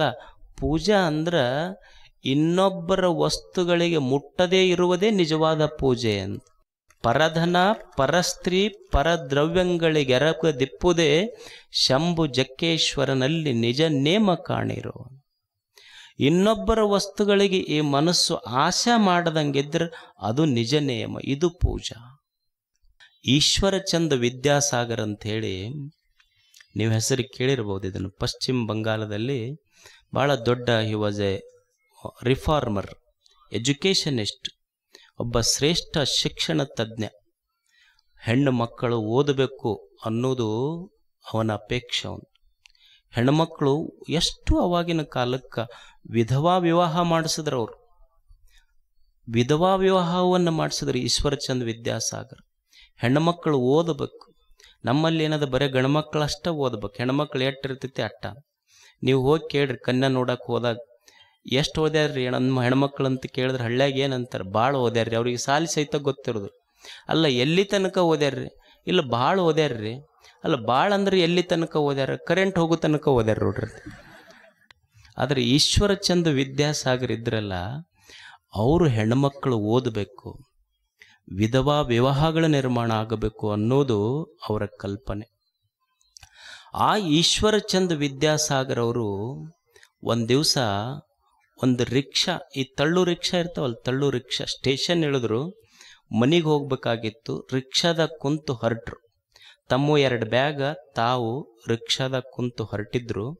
ಹೋಗುವಾಗ ಒಂದು ಫ್ಲೈಓವರ್ ಟೈಪ್ ಬಂತು, ಬ್ರಿಡ್ಜ್ ಹತ್ತಬೇಕಾಗಿತ್ತು. ಸ್ವಲ್ಪ ಅದು ಎತ್ತರಿತ್ತು. ಅದಕ್ಕೆ ಅವನಿಗೆ ಒತ್ತಕ್ಕಾಗಲಿಲ್ಲ. ಯಾರಿಗೆ? ರಿಕ್ಷಾವಾಲ. ಅದವನಿಗೆ ಬಿಸಿಲು ಬಹಳ ಇತ್ತು. ಅವಾಗ ಈಶ್ವರಚಂದ್ ವಿದ್ಯಾಸಾಗರ್ ಇಳಿದು ಅವನು ಸ್ವಲ್ಪ ರಿಕ್ಷಾ ಒತ್ತಿ ಆಮೇಲೆ ಕುಂತರವ್ರು. ಬಿಸಿಲು ಭಾಳ ಇತ್ತು, ಪಾಪ ಅವನಿಗೆ ಹರಕ ಬಟ್ಟೆ, ಬಿಸಿಲಾಗ ರಿಕ್ಷಾ ತುಳಿತಿದ್ದ, ಭಾಳ ಬೆವರು ಬಂದಿತ್ತು, ತೆಳ್ಳನ ದೇಹ, ಬಡಕಲು ದೇಹ, ಬಡವ.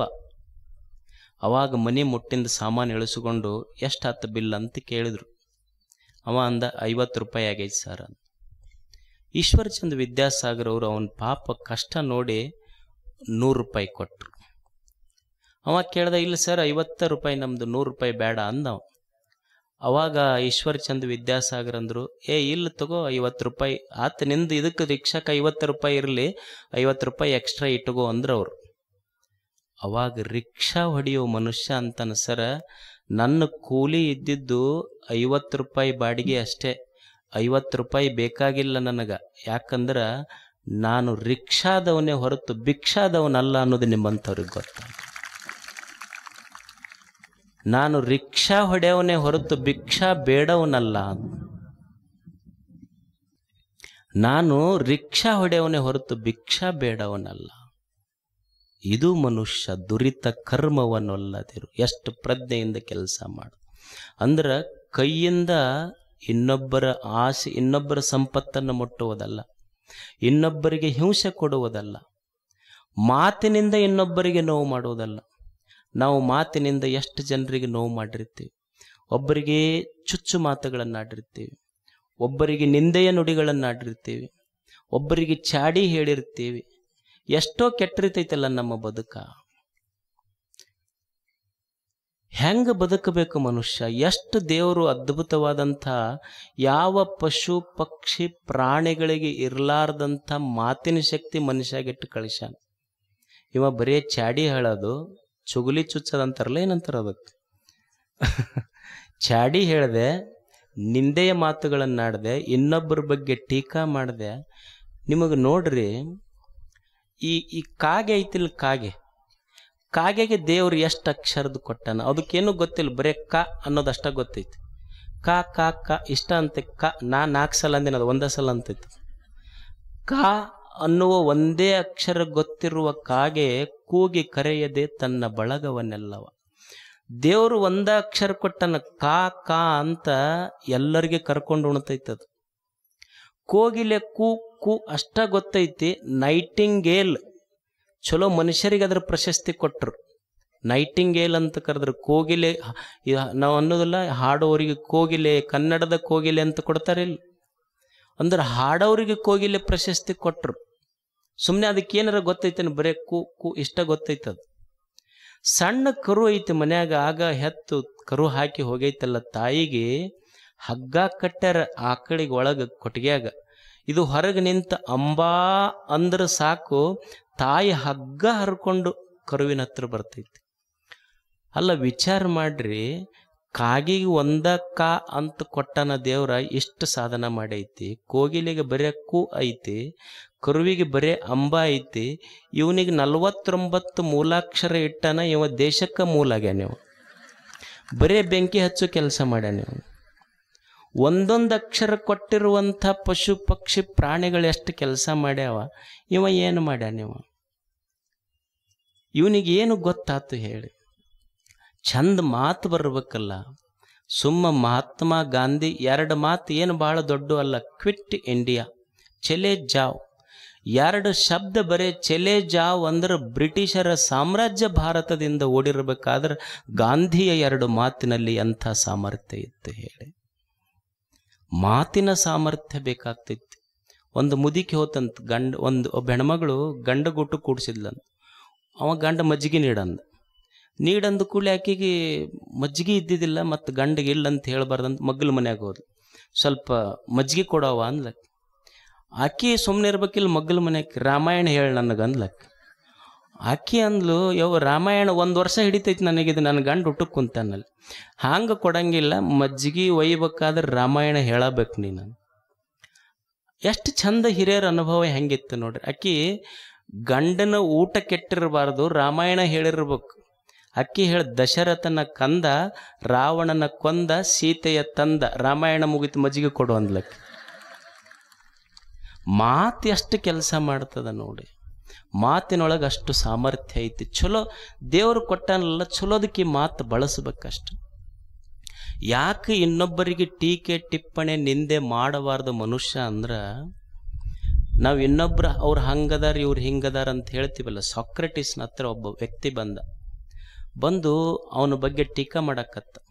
ಸಾಕ್ರೆಟಿಸ್ ಕೇಳ್ದ, ಅಲ್ಲ ಅವನ ಬಗ್ಗೆ ಚುಚ್ಚು ಮಾತುಗಳನ್ನು ಆಡ್ತೀಯಲ್ಲ ನೀನು, ನಿಂದೆ ಅಪವಾದದ ನುಡಿಗಳನ್ನು ಹೇಳಕತ್ತೀಯಲ್ಲ, ಇದರಿಂದ ನಿನಗೇನು ಲಾಭ ಐತಿ? ಅವ ಅಂದ, ನನಗೇನು ಲಾಭ ಇಲ್ಲ. ಮತ್ತು ನನ್ನ ಮುಂದೆ ಹೇಳಕತ್ತೀಯಲ್ಲ, ನನಗೇನು ಲಾಭ ಐತಿ? ಇಲ್ಲ, ನಿಮಗೂ ಏನು ಲಾಭ ಇಲ್ಲರಿ. ಮತ್ತು ಯಾರ ಬಗ್ಗೆ ಮಾತಾಡಕತ್ತಿಯಲ್ಲ ಅವನಿಗೇನು ಲಾಭ ಐತಿ? ಅವನಿಗೂ ಲಾಭ ಇಲ್ಲ. ಅಲ್ಲೋ, ನಿನಗೂ ಲಾಭ ಇಲ್ಲ, ನನಗೂ ಇಲ್ಲ, ಅವನಿಗೂ ಇಲ್ಲ ಅಂದ್ರೆ ಹೇಳಿ ನಿನ್ನ ಬಾಯಿ ಯಾಕೆ ಹೊಲಸು ಮಾಡ್ಕೊಂತಿ, ಕೇಳಿ ನನಗೆ ಕಿವಿಯರು ಯಾಕೆ ಹೊಲಸು ಮಾಡ್ಕೊಂತಿ, ಅದು ನಡಿ ಆ ಕಡೆ ಅಂತಂದ. ಯಾಕೆ ಇನ್ನೊಬ್ಬರ ಬಗ್ಗೆ ನಿಂದೆ ಮಾತುಗಳನ್ನು ಆಡಬಾರ್ದು, ಮನುಷ್ಯ ನಿಂದೆ ಮಾಡಬಾರ್ದು ಅಂದ್ರೆ, ನಾವು ಇನ್ನೊಬ್ಬರ ಪಾಪ ಕೃತ್ಯಗಳ ಬಗ್ಗೆ ಮಾತಾಡ್ತೀವಲ್ಲ, ನಾವು ಇನ್ನೊಬ್ಬರ ಪಾಪದ ಬಗ್ಗೆ ಮಾತಾಡ್ತೀವಲ್ಲ, ನಾವು ಇನ್ನೊಬ್ಬರ ಪಾಪದ ಬಗ್ಗೆ ಯಾಕೆ ಮಾತಾಡಬಾರ್ದು ಅಂದ್ರೆ, ನಾವು ಅವ್ರ ಪಾಪದ ಬಗ್ಗೆ ಮಾತಾಡಿದ್ರೆ ಅವ್ರ ಪಾಪ ನಮಗೆ ಬರ್ತೈತಿ, ನಮ್ಮ ಪುಣ್ಯ ಅವ್ರಿಗೆ ಹೋಗ್ತೈತಿ. ಅದಕ್ಕೆ ಇನ್ನೊಬ್ಬರ ಬಗ್ಗೆ ಮಾತಾಡಬಾರ್ದು ಮನುಷ್ಯ. ಅದಕ್ಕೆ ದೇವ್ರು ಏನು ಚಲೋ ಮಾತು ಕೊಟ್ಟಾನ. 2 ಶಬ್ದ ಶರಣರು ನೋಡ್ರಿ, ಶರಣು ಶರಣಾರ್ಥಿ. ಕಂಡು ಕೂಡಲೇ ಯಾರು ಎದುರಿಗೆ ಬರ್ತಾರ ಅವ್ರಿಗೆ ಶರಣು ಶರಣಾರ್ಥಿ ಇಷ್ಟ ಶಬ್ದ. ಶರಣು ಶರಣಾರ್ಥಿ ಅಂದರು ಕಲ್ಯಾಣ ಕಟ್ಟದ್ರಷ್ಟೆ. ಏನು ಅಕ್ಕ ನುಡಿದ ಮಾತುಗಳಷ್ಟು ಚಂದಿತ್ತು. ಉಡುತಡಿಯಿಂದ ಕಲ್ಯಾಣಕ್ಕೆ ಹೊಂಟ ಅಕ್ಕ, ಉಡುತಡಿಯಿಂದ ಕಲ್ಯಾಣಕ್ಕೆ ಹೊಂಟ ಅಕ್ಕ ನಿಸರ್ಗದೊಳಗೆ ಹೋಗ್ತಿರ್ತಾಳೆ. ನಿಸರ್ಗದೊಂದಿಗೆ ಮಾತಾಡ್ತಾಳ ಅಕ್ಕ. ಚಿಲಿ ಪಿಲಿ ಎಂದೋದುವ ಗಿಳಿಗಳಿರ, ನೀವು ಕಂಡಿರ, ನೀವು ಕಂಡಿರ. ನನ್ನ ದೇವ ಚೆನ್ನ ಮಲ್ಲಿಕಾರ್ಜುನ ಅದನಲ್ಲ, ನೀವು ಗಿಳಿಗಳೇ ಆ ಗಿಡಕ್ಕೆ ಈ ಗಿಡಕ್ಕೆ ಹೋಗಿ ಹಾಡ್ತಿರಲ್ಲ, ನಿಮಗೆ ಆ ಗಿಡದಾಗ ಕುಂತಾಗ ಈ ಗಿಡದಾಗ ಕುಂತಾಗ ಏನಾದರೂ ನನ್ನ ದೇವ ಚೆನ್ನ ಮಲ್ಲಿಕಾರ್ಜುನ ಕಂಡಾನೇನು ನಿಮಗೆ? ಚಿಲಿ ಪಿಲಿ ಎಂದೋದುವ ಗಿಳಿಗಳಿರ, ನೀವು ಕಂಡಿರ. ಸ್ವರವೆತ್ತಿ ಅಲ್ಲೊಂದು ಕೋಗಿಲೆ ಕುಂತ ಹಾಡಕತ್ತಿದ್ದು ಒಂದಿಷ್ಟು ಗಿಡದಾಗ. ಆ ಕೋಗಿಲೆಗಳ ಹತ್ರ ಹೋಗಿ ಕೇಳ್ತಾಳ, ಸ್ವರವೆತ್ತಿ ಪಾಡುವ ಕೋಗಿಲೆಗಳಿರ, ನೀವು ಕಂಡಿರ ಎನ್ನ ದೇವ ಚೆನ್ನ ಮಲ್ಲಿಕಾರ್ಜುನನ. ಅಲ್ಲೊಂದಿಷ್ಟು ದುಂಬಿಗಳು, ಸಣ್ಣ ಸಣ್ಣ ದುಂಬಿಗಳು ಹೂವಿನಿಂದ ಹೂವಿಗೆ ಹಾರ್ತಿರ್ತಾವ. ಅಲ್ಲಿ ಹೋಗಿ ಕೇಳ್ತಾಳ, ನೀವೇನರ ಎನ್ನ ದೇವ ಚೆನ್ನ ಮಲ್ಲಿಕಾರ್ಜುನ, ಎರಗಿ ಬಂದಾಡುವ ದುಂಬಿಗಳಿರ, ಎನ್ನ ದೇವ ಚೆನ್ನ ಮಲ್ಲಿಕಾರ್ಜುನನ ನೀವು ಕಂಡಿರ. ಒಂದಿಷ್ಟು ಹಂಸಗಳು ಆಡ್ತಿರ್ತಾವ, ಕೊಳ ಇರ್ತೈತಿ, ಅಲ್ಲಿ ಹೋಗ್ತಾಳ, ಕೊಳನ ತಡಿಯೊಳಾಡುವ ಹಂಸಗಳಿರ, ಎನ್ನ ದೇವ ಚೆನ್ನ ಮಲ್ಲಿಕಾರ್ಜುನನ ನೀವು ಕಂಡಿರ. ನಿಮಗೇನರ ಕಂಡ ನಾನು ಕೊಳದಾಗ ಈಶಾಡುವಾಗ ಎನ್ನ ದೇವ ಚೆನ್ನ ಮಲ್ಲಿಕಾರ್ಜುನ. ಅಲ್ಲೊಂದಿಷ್ಟು ನವಿಲುಗಳು ನೃತ್ಯ ಮಾಡ್ತಾವ. ನವಿಲುಗಳಿಗೆ ಕೇಳ್ತಾಳ ಅಕ್ಕ, ನರ್ತಿಸುವ ನವಿಲುಗಳಿಗಿರ, ಗಿರಿಗೂಹರದೊಳಗಾಡುವ ನವಿಲುಗಳಿರ, ಎನ್ನ ದೇವ ಚೆನ್ನ ಮಲ್ಲಿಕಾರ್ಜುನನ ನೀವು ಕಂಡಿರ. ನೀವು ಅಕಸ್ಮಾತ್ ಕಂಡಿದ್ರೆ ಎನ್ನ ದೇವ ಚೆನ್ನ ಮಲ್ಲಿಕಾರ್ಜುನನು ಕಂಡಿದ್ದು ನನಗೆ ತಿಳಿಸ್ರಿ ನೀವು ಒಂದು ಸ್ವಲ್ಪ. ಏನು ಮಾತಿನೊಳಗೆ ಎಷ್ಟು ಶಕ್ತಿ ಇತ್ತು ಅಂದ್ರೆ, ಅಕ್ಕ ಮಹಾದೇವಿ ಮಾತಾಡಿದ್ರೆ ನಿಸರ್ಗಕ್ಕೆ ತಿಳಿತಿತ್ತು. ನಾವು ಮಾತಾಡಿದ್ದು ನಮ್ಮ ಮಗಳಿದ್ದವ್ರಿಗೆ ತಿಳಿದಿಲ್ಲ. ಏನು ಆಕೆಯ ಭಾಷೆ ಎಷ್ಟು ಅದ್ಭುತ, ಆಕೆಯ ಭಾವನೆಗಳೆಷ್ಟು ಅದ್ಭುತ, ಮಾತಿನೊಳಗೆ ಎಷ್ಟು ಶಕ್ತಿ ಇದೆ. ಅಕ್ಕನ ಮಾತು ನಿಸರ್ಗನೇ ಕುಳಿತು ಕೇಳಬೇಕಾದ್ರೆ ಆಕೆಯ ಮಾತು, ಮನಸ್ಸು, ಭಾವನೆಗಳೆಷ್ಟು ಸೂಕ್ಷ್ಮ ಇದ್ದು ಹೇಳಿ. ನಮ್ಮ ಮಾತು ಹಂಗ ಇರುವುದಿಲ್ಲ ಅಷ್ಟು. ಒಬ್ಬ ಯಜಮಾನ ಒಬ್ಬ ಜ್ಯೋತಿಷಿ ಹತ್ರ ಹೋದ್. ನಾನು ಹೋಗಿ ಕೇಳ್ದ, ನಮ್ಮ ಮನೆಯವ್ರಿಗೆ ನಮ್ಗೆ ಒಟ್ಟು ಜಗಳ ಆಗತ್ತೆ ನೋಡ್ರಿ. ಅವ ಜ್ಯೋತಿಷ್ ಕೇಳ್ದ, ಎದ್ರ ಸಲುವಾಗಿ ಜಗಳ ಆಗತ್ತೆ? ಇಲ್ಲ, ಒಟ್ಟು ಅವ್ರ ಅಡಿಗೆ ಸರಿಗೆ ಮಾಡೋದು ರುಚಿನೇ ಇರಲ್ರಿ, ಆ ರುಚಿ ಇಲ್ಲ ಅಂತ ನಾ ಹೇಳ್ತೀನಿ, ಅಕ್ಕಿ ಮಾಡಿ ಇಟ್ಟಿನಿ ತಿನ್ನಂತ ಅಂತಾಳ. ಇದಕ್ಕೆ ಜಗಳ ನೋಡ್ರಿ ಒಟ್ಟ. ಜ್ಯೋತಿಷ್ಯದಾಗ ಏನ್ರ ಐತೇನು ಇದಕ್ಕೆ? ಅವ ಜ್ಯೋತಿಷ್ಯ ಅಂದ, ಇದಕ್ಕೇನು ಉಪಾಯ ಇಲ್ಲಪ್ಪ, ನಮ್ಮ ಮನ್ಯಾಗೂ ಸೇಮ್ ಪ್ರಾಬ್ಲಮ್ ಐತಿದ್ದು ಅಂತ. ಅಲ್ಲ, ಮತ್ತು ನೀವೇನು ದಾರಿ ಕಂಡು ಹಿಡ್ಕೊಂಡಿರಿ ಇದಕ್ಕಂತ. ಅವಾಗ ಅವ ಅಂದ, ಜ್ಯೋತಿಷ್ಯ ಹೇಳ್ದಂತ, ಇದಕ್ಕೇನು ಜ್ಯೋತಿಷ್ಯದಾಗ ಏನು ಕಾವುಕಟ್ಟಿಲ್ಲ, ಇದಕ್ಕೊಂದು ಸರಳ ಉಪಾಯ ಹೇಳ್ತೀನಿ. ಅವ್ರು ಹೆಂಗ್ಯಾಕೆ ಮಾಡಲ್ಲಕ್ಕೆ, ಮನೆಗೆ ಹೋಗಿ ಏನನ್ನು ಊಟಕ್ಕೆ ನೀಡ್ತಾರ, ಅಡಿಗೊಂಡು ಕೂಡ್ಲೇನೆ ಭಾಳ ರುಚಿ ಐತೆ ನೋಡಿ ಇವತ್ತು ಅಡಿಗನ್ ಇರುವುದಿಲ್ಲ, ಅದು ಸುಮ್ಮನೆ ಅನ್ಬೇಕು ಅಷ್ಟನ್ನ ಹೇಳಿ. ಭಾಳ ರುಚಿ ಐತೆ ನೋಡಿ ಅಡಿಗೆಂದು. ಇದು ಇಷ್ಟು ಸಾಕಾಗಿತ್ತಲ್ಲ ಹೋತು. ಅವತ್ತು ಅವ್ರ ಮನ್ಯಾಗ ಹೆಣ್ಮಕ್ಳು ಹೋಳಿಗೆ ನೀಡಿದ್ರು. ಒಂದು ತುತ್ತು ಉಂಡವನ ಕೇಳಿದ್ನಲ್ಲ, ಏನು ಅಮೃತ ಇದ್ದಂಗೆ ಐತೆ ನೋಡಂದು. ಬಳಿ ಏರ್ಸಿ ಕೊಟ್ಲ ಕಪ್ಪಾಳಕ್ಕೆ. ಅದಕ್ಕೆ ಕೊಟ್ಟು, ಅಲ್ಲ 20 ವರ್ಷ ಕುದಿಸಿ ಹಾಕಿ ನಿನಗೆ ಚಲೋ ಆಗೈತೆ ಅನ್ಲಿಲ್ಲ, ಇವತ್ತು ಮಗ್ಗಲ ಮನೆ ಹಾಕಿ ಹೋಳಿಗೆ ಕೊಟ್ಟರೆ ಅಮೃತ ಐತಂತೇನು?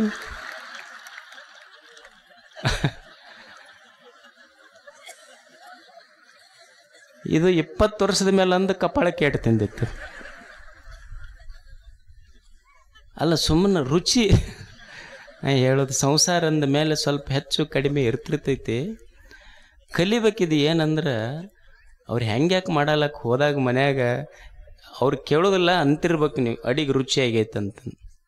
ಅಡಿಗೆ ರುಚಿ ಆಗೈತೆ. ಅಕಸ್ಮಾತ್ ಅವ್ರು ಅನ್ಲಿಲ್ಲ ಅಂದ್ರು ಇನ್ನು ಮೇಲೆ ನೀವು ಸುಮ್ಮನೆ ಬಳಿ ಏರ್ಸ್ಕೊಂಡು ಕೂಡ್ರಿ ಅವ್ರ ಅಂತಾರೆ. ಅವ್ರು ಏನೂ ಮಾಡೋದ ಬೇಕಾಗಿಲ್ಲ, ಸುಮ್ಮ ಕುಂದ್ರೆ ಅವ್ರಿಗೆ ಸಿಗ್ನಲ್ ಬರ್ತಿರ್ತಾವೆ. ಓಹೋ ಇವತ್ತು ಅನ್ನೋದು ಬ್ಯಾಡಿ, ರುಚಿ ಅಂದುಬಿಟ್ರೆ ಸಾಕು. ಅಂದ್ರೆ ಜೀವನ ಅಷ್ಟು ಸುಮ್ಮನೆ ಯಾಕೆ ಅನ್ನಬೇಕು ಮಾತು ಅಂದ್ರೆ, ಅಡಿಗೆ ರುಚಿ ಆಗಿರ್ತೈತೋ ಬಿಡ್ತೈತೋ ಹೆಚ್ಚು ಕಡಿಮೆ ಆಗಿರ್ತೈತಿ. ಅವಕ್ಕೆ ಯಾಕೆ ಹೆಣ್ಮಕ್ಳಿಗೆ ಏನಾರ ಮಾಡಲಿ, ಒಂದಿಷ್ಟು ಚಲೋ ಆಗೈತೆ ನೋಡಿ, ಅಡಿಗೆ ರುಚಿ ಆಗೈತಿ ಇಷ್ಟಂದ್ರೆ, ಅಡಿಗೆ ರುಚಿ ಆಗಲಿ ಬಿಡಲಿ ಪ್ರಶ್ನೆ ಇಲ್ಲ, ಸಂಸಾರ ರುಚಿ ಆಗ್ತೈತಿ. ಅದಕ್ಕೆ ಅನ್ನಬೇಕು ಮಾತು ರುಚಿ ಮಾಡ್ತೈತೆ ಅಷ್ಟೆ. ಮಾತಿನೊಳಗೆ ಅಷ್ಟು ಸಾಮರ್ಥ್ಯ. ನನ್ನ ಮೈಯಿಂದ ಇನ್ನೊಬ್ಬರಿಗೆ ತೊಂದರೆ ಆಗಿರಬಾರ್ದು, ಮಾತಿನಿಂದ ತೊಂದರೆ ಆಗಿರಬಾರ್ದು, ಮನಸ್ಸಿನಿಂದನೂ ತೊಂದರೆ ಆಗಿರಬಾರ್ದು. ಅದಕ್ಕೆ ದುರಿತ ಕರ್ಮವನ್ನೊಲ್ಲದಿರು ಮನುಷ್ಯ. ನಾವೇನು ತಿಳ್ಕೊಂಡೇವಿ, ನಮ್ಮ ರಾಶಿ ಮೇಲೆ ನಮ್ಮ ಭವಿಷ್ಯ ನಿರ್ಮಾಣ ಆಗಿರ್ತೈತಿ ಅಂತ ತಿಳ್ಕೊಂಡೇವಿ ನಾವು. ನಮ್ಮ ರಾಶಿ ಮೇಲೆ ನಮ್ಮ ಭವಿಷ್ಯ ನಿರ್ಮಾಣ ಆಗೋದಿಲ್ಲ, ನಾ ಮಾಡುವ ಕರ್ಮಗಳ ಮೇಲೆ ನನ್ನ ಭವಿಷ್ಯ ನಿರ್ಮಾಣ ಆಗ್ತೈತಿ. ನೀ ಪುಣ್ಯದ ಕೆಲಸ ಮಾಡಿದ್ರೆ ಪುಣ್ಯದ ಫಲ ಸಿಗ್ತೈತಿ, ಪಾಪ ಮಾಡಿದ್ರೆ ಪಾಪದ ಫಲ ಸಿಗ್ತೈತಿ. ನಾವು ಅನ್ಕೊಂಡಿವಿ ನಮ್ಮ ರಾಶಿ ಮೇಲೆ ನಮ್ಮ ಭವಿಷ್ಯ ನಿರ್ಮಾಣ ಆಗುತ್ತೆ. ರಾಶಿ ಮೇಲೆ ಭವಿಷ್ಯ ನಿರ್ಮಾಣ ಆಗೋದಿಲ್ಲ. ರಾಶಿ ಮೇಲೆ ಭವಿಷ್ಯ ನಿರ್ಮಾಣ ಆಗುತ್ತಿದ್ರ ರಾಮನ ರಾಶಿ ಒಂದೈತಿ, ರಾವಣನ ರಾಶಿ ಒಂದೈತಿ. ರಾಮ ರಾವಣ ಒಂದ ರಾಶಿಯವು, ಆದ್ರೆ ಒಬ್ಬ ರಾಮ ಹಿತನಾದ, ರಾವಣ ಹತನಾದ. ಒಂದ ಹೆಸರಿನ ರಾಶಿ ಇದ್ದವರೆಲ್ಲ ಬೆಳೀತ. ವಿಶ್ವೇಶ್ವರ ಎಂದು ಒಂದ ರಾಶಿ ಐತಿ, ವೀರಪ್ಪನೊಂದು ಒಂದ ರಾಶಿ ಐತಿ. ವಿಶ್ವೇಶ್ವರಯ್ಯ ದಿವಾನಾದ, ಅದು ದಿವಾನ ಆತು ವೀರಪ್ಪನ್. ವಿಶ್ವೇಶ್ವರಯ್ಯ ಚೇರ್ಮನ್ ಆದ, ಅವ ಚೋರ್ಮನ್ ಆದ. ಅವ ಅಂದ್ರೆ ರಾಶಿಯಿಂದ ನಮ್ಮ ಭವಿಷ್ಯ ನಿರ್ಮಾಣ ಆಗೋದಿಲ್ಲ, ನಾವು ಮಾಡುವ ಕಾರ್ಯಗಳಿಂದ ನಮ್ಮ ಭವಿಷ್ಯ ನಿರ್ಮಾಣ ಆಗ್ತೈತಿ. ಪುಣ್ಯ ಮಾಡಿದ್ರೆ ಪುಣ್ಯ ಸಿಗ್ತೈತಿ ಸುಖ, ಪಾಪ ಮಾಡಿದ್ರೆ ದುಃಖ ಅಷ್ಟೆ. ನೀವು ಅನ್ಬೋದು, ಹೌದ್ರಿ ಯಾಕೆ ಪಾಪ ಬಿಡು ಅಂದ್ರೆ ಸರಿ, ಪುಣ್ಯ ಯಾಕೆ ಮಾಡಂತ್ರಿ ಹೇಳ್ರಿ. ನಮ್ಮ ಮನ್ಯಾಗ ನಾವು ಉಂಡು ತಿಂದು ಆರಾಮದಿವೆಲ್ಲ, ಇನ್ನೊಬ್ಬರು ಗೊಡವಿ ನಮಗೆ ಎದಕ್ಕೆ ಬೇಕು? ಪುಣ್ಯ ಯಾಕೆ ಮಾಡಬೇಕು ಮನುಷ್ಯ? ಪುಣ್ಯ ಯಾಕೆ ಮಾಡಬೇಕು ಮನುಷ್ಯ ಅಂದ್ರೆ, ಈಗ ನೀವು ನೋಡಿ, ದೇಹ ಐತೆಲ್ಲ, ಈ ದೇಹಕ್ಕೆ ಶಕ್ತಿ ಬಂದಿದ್ದೆಲ್ಲಿಂದ? ನೀವು ಉಣ್ಣುವ ಅನ್ನದಿಂದ ಶಕ್ತಿ ಬಂದೈತಲ್ಲ, ಅನ್ನ ಕೊಟ್ಟಿದ್ದು ಭೂಮಿ ತಾಯಿ. ಗಾಳಿ ಆಡಿಸ್ತೀವಲ್ಲ ಒಳಗ, ವಾಯು ಕೊಟ್ಟೈತಿ. ಸೂರ್ಯನ ಬೆಳಕು ಶಕ್ತಿ ಕೊಟ್ಟೈತಿ, ಹರಿಯುವ ನದಿ ಕೊಟ್ಟೈತಿ. ಅಲ್ಲ, ಒಂದು ಕ್ಷಣ ವಿಚಾರ ಮಾಡಬೇಕಲ್ಲ ಮನುಷ್ಯ, ನಾನು ದಿನನಿತ್ಯ ಚೈತನ್ಯಶೀಲನಾಗಿ ಬದುಕಬೇಕಾದ್ರೆ ಈ ದೇಹಕ್ಕೆ ಶಕ್ತಿ ಬಂದಿದ್ದು ಭೂಮಿಯ ನಿಸರ್ಗದ ಭೂಮಿಯ ಅನ್ನದಿಂದ, ಸೂರ್ಯನ ಬೆಳಕಿನಿಂದ, ಗಾಳಿಯಿಂದ, ನದಿಯ ನೀರಿನಿಂದ ದೇಹಕ್ಕೆ ಶಕ್ತಿ ಬಂದೈತಿ. ಈ ನಿಸರ್ಗ ಅನ್ನ ಕೊಟ್ಟೈತಿ, ನೀರು ಕೊಟ್ಟೈತಿ, ಗಾಳಿ ಕೊಟ್ಟೈತಿ, ಬೆಳಕು ಕೊಟ್ಟೈತಿ. ನಾನು ನಿಸರ್ಗಕ್ಕೇನು ಕೊಟ್ಟಿನಿ ಹೇಳಿ? ನಾನು ಭೂಮಿ ತಾಯಿ ಬೆಳೆದ ಹಣ್ಣು ಮಾರಿ ಬದುಕೀನಿ, ಆದ್ರೆ ಹಣ್ಣು ಕೊಟ್ಟ ಭೂಮಿ ತಾಯಿ ನನ್ನಿಂದ ಏನಾದರೂ ತಗೊಂಡಳೇನು? ನೀವು ಹೋಟೆಲ್ದಾಗ ಖಾನಾವಳಿಗೆ ಹೋಗ್ರಿ, ಒಂದು ಊಟಕ್ಕೆ 50 ರೂಪಾಯಿ ಕೇಳ್ತಾರ ಅವರು. ಖಾನಾವಳಿಯವರು ಒಂದು ಊಟಕ್ಕೆ 50 ರೂಪಾಯಿ ಕೇಳ್ತಾರ, ಆದ್ರೆ ಭೂಮಿ ತಾಯಿ ಪುಕ್ಕಟೆಯಾಗಿ ನಮಗೆಲ್ಲ ಅನ್ನ ಕೊಟ್ಟಾಳ. ಪುಕ್ಕಟೆಯಾಗಿ ಅನ್ನ ಕೊಟ್ಟ ಭೂಮಿ ತಾಯಿಗೆ ನಾವೇನು ಕೊಟ್ಟಿವಿ ಹೇಳಿ? ನೀವೊಂದು ಬಿಸ್ಲರಿ ಬಾಟ್ಲಿ ತೊಗೊಂಡ್ರೆ 40-50 ರೂಪಾಯಿ ಒಂದು ಬಾಟ್ಲಿ ನೀರಿಗೆ ಅವ್ರು ತಗೊಂತಾರ. ಪುಕ್ಕಟೆಯಾಗಿ ನದಿ, ಕೆರೆ, ಹಳ್ಳಗಳ ನೀರು ಕೊಟ್ಟವಲ್ಲ, ಅದಕ್ಕೆ ನಾವೇನು ಕೊಟ್ಟಿವಿ ಹೇಳಿ? ನೀವು ಕರೆಂಟ್ ಉರಿಸಿದ್ರೆ KEB ಅವ್ರು ಬಂದು ತಿಂಗಳಿಗೆ ಇಷ್ಟು ಬಿಲ್ ಆತಂತ ಎದಿ ಜಲ್ ಅಂತೈತೆ, ಅವ್ರು ಅಷ್ಟು ಬಿಲ್ ಕೊಡ್ತಾರ. ಸೂರ್ಯ ಚಂದ್ರ ಸಾವಿರಾರು ವರ್ಷಗಳಿಂದ ಬೆಳಕು ಕೊಟ್ಟು ನಮಗೆ ಬಿಲ್ಲ ಕೇಳಿಲ್ಲಲ್ಲ, ಅವ್ರಿಗೇನು ಕೊಟ್ಟಿವಿ ಹೇಳಿ ನಾವು? ನೀವು ದಾರ್ಯಾಗ ಹೋಗುವಾಗ ನಿಮ್ದೊಂದು ಸೈಕಲ್ಲು ಗಾಡಿ ಟ್ಯೂಬ್ ಪಂಚರ್ ಆದ್ರೆ ಅದು ಪಂಚರ್ ತಿದ್ದವನಿಗೆ 10-20 ರೂಪಾಯಿ ಕೊಟ್ಟು ಗಾಳಿ ಹಾಕೋನಿಗೆ 20 ರೂಪಾಯಿ ಕೊಟ್ಟು ಗಾಳಿ ಹಾಕಿಸ್ಕೊಂಡು ಹೋಗ್ತೀರಿ. ಈ ದೇಹವೆಂಬ ತೊಗಲಿನ ಚೀಲ ಕೊಟ್ಟು ಇದಕ್ಕೆ 9 ರಂಧ್ರಗಳಿಟ್ಟು ಒಳಗೆ ಗಾಳಿ ಇಟ್ಟು ಇದನ್ನು ಪಂಚರ್ ಆಗಲಾರ್ದಂಗೆ ನೋಡಿಕೊಂಡಂಥ ನಿಸರ್ಗಕ್ಕೆ ಮನುಷ್ಯ ಏನು ಕೊಟ್ಟಾನು ಒಂದು ಕ್ಷಣ ವಿಚಾರ ಮಾಡಬೇಕಲ್ಲ. ಅಷ್ಟೇ ಅಲ್ಲ, ನಾನು ತಾಯಿಯ ಗರ್ಭದಿಂದ ಈ ಭೂಮಿಗೆ ಬರುವುದಕ್ಕಿಂತ ಮುಂಚೆನೆ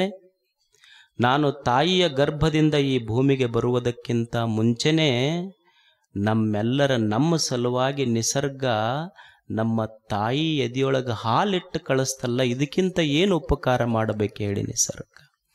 ಇಷ್ಟು ಕೊಟ್ಟ ನಿಸರ್ಗಕ್ಕೆ ನಾ ಏನು ಕೊಟ್ಟೀನಿ ಹೇಳಿ? ಮನುಷ್ಯ ಪುಣ್ಯ ಯಾಕೆ ಮಾಡೋದು ಅಂದ್ರೆ ನನಗೇನಾರ ಬರ್ತೈತೆ ಅಂತಲ್ಲ. I am living in a rented house. ದೇವನ ಮನೆ ಇದು. ಈ ಜಗವೆಲ್ಲ ಬಾಡಿಗೆದಾರರು, ಜೀವಿಗಳೆಲ್ಲ ಅಷ್ಟೇ. ಇಲ್ಲಿ ನಾನು ಪುಣ್ಯದ ಕೆಲಸ ಮಾಡೋದು ಅಂದ್ರೆ ರೆಂಟ್ ಕಟ್ಟೋದಷ್ಟೇ, ಬಾಡಿಗೆ ಕಟ್ಟಬೇಕಲ್ಲ. ನಾ ಇಲ್ಲಿ ಪುಣ್ಯದ ಕೆಲಸ ಅಂದ್ರೆ ಬಾಡಿಗೆ ಕಟ್ಟೋದಷ್ಟೇ. ಅದಕ್ಕೆ ಮನುಷ್ಯ ಒಳ್ಳೆಯ ಕೆಲಸಗಳನ್ನು ಮಾಡೋದು. ಪುಣ್ಯದ ಕೆಲಸ ಮಾಡಪ್ಪ ನೀನು ಈ ಜಗತ್ತಿನಲ್ಲಿ. ದೇವರು ಸಂಪತ್ತು ಕೊಟ್ಟಿದ್ರ ಸಂಪತ್ತು ಹಂಚು. ದೇವರು ಸಂಪತ್ತು ಕೊಟ್ಟಿದ್ರ ಸಂಪತ್ತು ಹಂಚು. ಏನು ಕೈಯಾಗ ಬಂಗಾರ ಬಳಿ ಹಾಕ್ಕೊಂಡವ್ರಷ್ಟೇ ದೊಡ್ಡವ್ರಂತಲ್ಲ. ಬಂಗಾರ ಬಳಿ ಬೆಸ್ಟ್ ವಾಚ್ ಕಟ್ಕೊಂಡ ಕೈಗಳಿಗಿಂತ ಹಸಿದ ಹೊಟ್ಟೆಗೆ ತುತ್ತ ನಿಕ್ಕುವ ಕೈಗಳು ಬಹಳ ಶ್ರೇಷ್ಠ ಅನ್ನೋದು ನಾವು ತಿಳ್ಕೊಬೇಕಷ್ಟೆ. ಅದಕ್ಕೆ ಬರೇ ದುಡ್ಡಿದ್ದವರಷ್ಟೇ ದೊಡ್ಡವರಲ್ಲ. ದುಡ್ಡಿತ್ತು ದಾನ ಮಾಡು, ದುಡ್ಡಿರಲಿಲ್ಲ ಶಕ್ತಿ ಇತ್ತು ಸೇವಾ ಮಾಡಿ ಮುಟ್ಟಿಸು. ನನಗೆ ಇವತ್ತು ದೇವರು ಗುಡಿ ಕಟ್ಟ್ಯಾರ, ಗೋಪುರ ಕಟ್ಟ್ಯಾರ ಅಂತ ತಿಳ್ಕೊಳ್ಳಿ.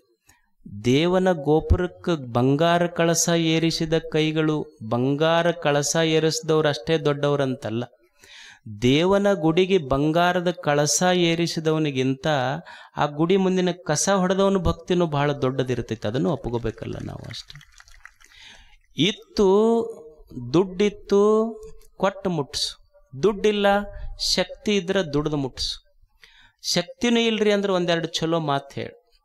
ಚಲೋ ಮಾತು ಇಲ್ರಿ ನನಗೆ ಬರೋದಿಲ್ಲ ಅಂದ್ರೆ ಒಂದು ಸ್ವಲ್ಪ ಯಾರು ಕಾಣ್ತಾರ ಒಂದು ಚಲೋ ನಗಿ ಮುಖ ಅಷ್ಟೆ. ಒಂದು ಸ್ಮೈಲ್ ಕೊಡು ಚಲೋ ಪ್ರೀತಿಯಿಂದ. ನಮಗೆ ಸ್ಮೈಲ್ ಒಂದು ಮೈಲ್ ದೂರ ಆಗೈತೆ ಅಷ್ಟ. ಒಂದು ಸ್ಮೈಲ್, ಪ್ರೀತಿಯ ಒಂದು ನಗೆ ನಮ್ಮನ್ನು ದೊಡ್ಡವರನ್ನಾಗಿ ಮಾಡ್ತದೆ. ಅಕಸ್ಮಾತ್ ನನಗೆ ನಗಾಕು ಬರೋದಿಲ್ರಿ ಅಂದ್ರೆ ಮನಸ್ಸಿನಿಂದ ಜಗತ್ತಿಗೆ ಒಳ್ಳೆಯದಾಗಲೆನ್ನು ಸಾಕು. ಒಳ್ಳೆಯದು ಜಗತ್ತಿಗೆ ಒಳ್ಳೆಯದಾಗಲೆನ್ನು ಪುಣ್ಯ ಬರ್ತೈತಿ. ಇಲ್ರಿ ನನಗೆ ಜಗತ್ತಿಗೆ ಒಳ್ಳೇದಾಗ್ಲಿ ಅಂತನೂ ಅನ್ನೋಕ್ಕಾಗೋದಿಲ್ಲ ಅಂತಂದ್ರೆ ಕೊನೆಯ ಪಕ್ಷ ಪುಣ್ಯ ಬರ್ಬೇಕಾದ್ರೆ ಇನ್ನೊಬ್ಬರಿಗೆ ಕೆಟ್ಟದ್ದಾಗಲಿ ಅಂತ ಮಾತ್ರ ಅನ್ನಕ್ಕೆ ಹೋಗಬೇಡ, ನಿನಗೆ ಪುಣ್ಯ ಬರ್ತೈತೆ ಹೋಗಂತ. ಅದಕ್ಕೆ ಮನುಷ್ಯ ದೇವ್ರು ಏನು ನಮಗೆ ಕೊಟ್ಟಾನ ಅದನ್ನು ಹಂಚಿ ಉಣಿಸಿ ತಿನಿಸಿ ಮಾಡಿ ಮುಟ್ಟಿಸಿ ಹೋಗುವುದೇ ಪುಣ್ಯ ಕಾರ್ಯ ಅಷ್ಟೆ. ಅದಕ್ಕೆ ಈ ಜಗತ್ತಿನ ನಿಯಮ ಏನು ಅಂದ್ರೆ ನಾವು ಏನು ಮಾಡೀವಿ, ನಾವು ಪುಣ್ಯ ಮಾಡಿದ್ರೆ ಸುಖ, ಪಾಪ ಮಾಡಿದ್ರೆ ದುಃಖ. ಇದು ಪುಟ್ಟಯ್ಯಜ್ಜರು ಹಾಡ್ತಾರೆ ನೋಡ್ರಿ, ಪುಣ್ಯದ ಫಲವೇ ಸುಖ, ಪಾಪದ ಫಲ ದುಃಖ. ನಾವೇನು ಮಾಡಿರ್ತೀವಿ ಅದು ಇಲ್ಲೇ ರಿಟರ್ನ್ ಆಗ್ತೈತಿ. ಒಬ್ಬ ಮನುಷ್ಯ ಒಂದು ದಾರಿ ಹಿಡಿದು ಹೋಗ್ತಾ ಇದ್ದ. ಹೋಗುವಾಗ ಒಂದು ಮಾವಿನ ಗಿಡ ನೋಡ್ದ. ಮಾವಿನ ಗಿಡ ನೋಡಿ ಯಾರೂ ಇಲ್ಲಂತ ತಿಳ್ಕೊಂಡು ಮಾವಿನ ಗಿಡಕ್ಕೆ ಹೋಗಿ ಹಣ್ಣು ಹರ್ಕೊಂಡ. ನೋಡಿದ್ದು ಕಣ್ಣ, ಅಲ್ಲಿಗೆ ನಡೆದಿದ್ದ ಕಾಲ, ಹರ್ಕೊಂಡಿದ್ದ ಕೈ, ತಿಂದಿದ್ದ ನಾಲಿಗೆ. ಇದನ್ನ ನೋಡಿ ಹೊಲದ ಮಾಲಕ್ಕಿದ್ನೆಲ್ಲ ಬೆನ್ನಿಗೆ ಬಂದು 4 ಬಾರಸ್ದ. ಹಣ್ಣು ನೋಡಿದ್ದ ಕಣ್ಣ, ನಡೆದಿದ್ದ ಕಾಲ, ಹರಿದಿದ್ದ ಕೈ, ಹಣ್ಣು ತಿಂದಿದ್ದ ನಾಲಿಗೆ, ಏಟು ತಿಂದಿದ್ದ ಬೆನ್ನ. ಆದ್ರೆ ನೋವಿನ ಕಣ್ಣೀರು ಬಂದಿದ್ದು ಮಾತ್ರ ಯಾವ ಕಣ್ಣು ನೋಡಿತ್ತಲ್ಲ ಅದೇ ಕಣ್ಣಾಗ ಬಂತು, ಹೊರತು ಮತ್ತೆಲ್ಲಿ ಬರಲಿಲ್ಲ. ಅದಕ್ಕೆ ನಾವು ಏನು ಮಾಡ್ತೀವಿ, ಪುಣ್ಯ ಮಾಡಿದ್ರೆ ಪುಣ್ಯ ಅದರ ಫಲ, ಪಾಪ ಮಾಡಿದ್ರೆ ಪಾಪದ ಫಲ ಇದೇ ಜನ್ಮದಲ್ಲಿ ಸಿಗ್ತೈತಿ. ಅದಕ್ಕೆ ಮನುಷ್ಯ ದುರಿತ ಕರ್ಮವನ್ನೊಲ್ಲದಿರು ಪುಣ್ಯವನ್ನೇ ಮಾಡು.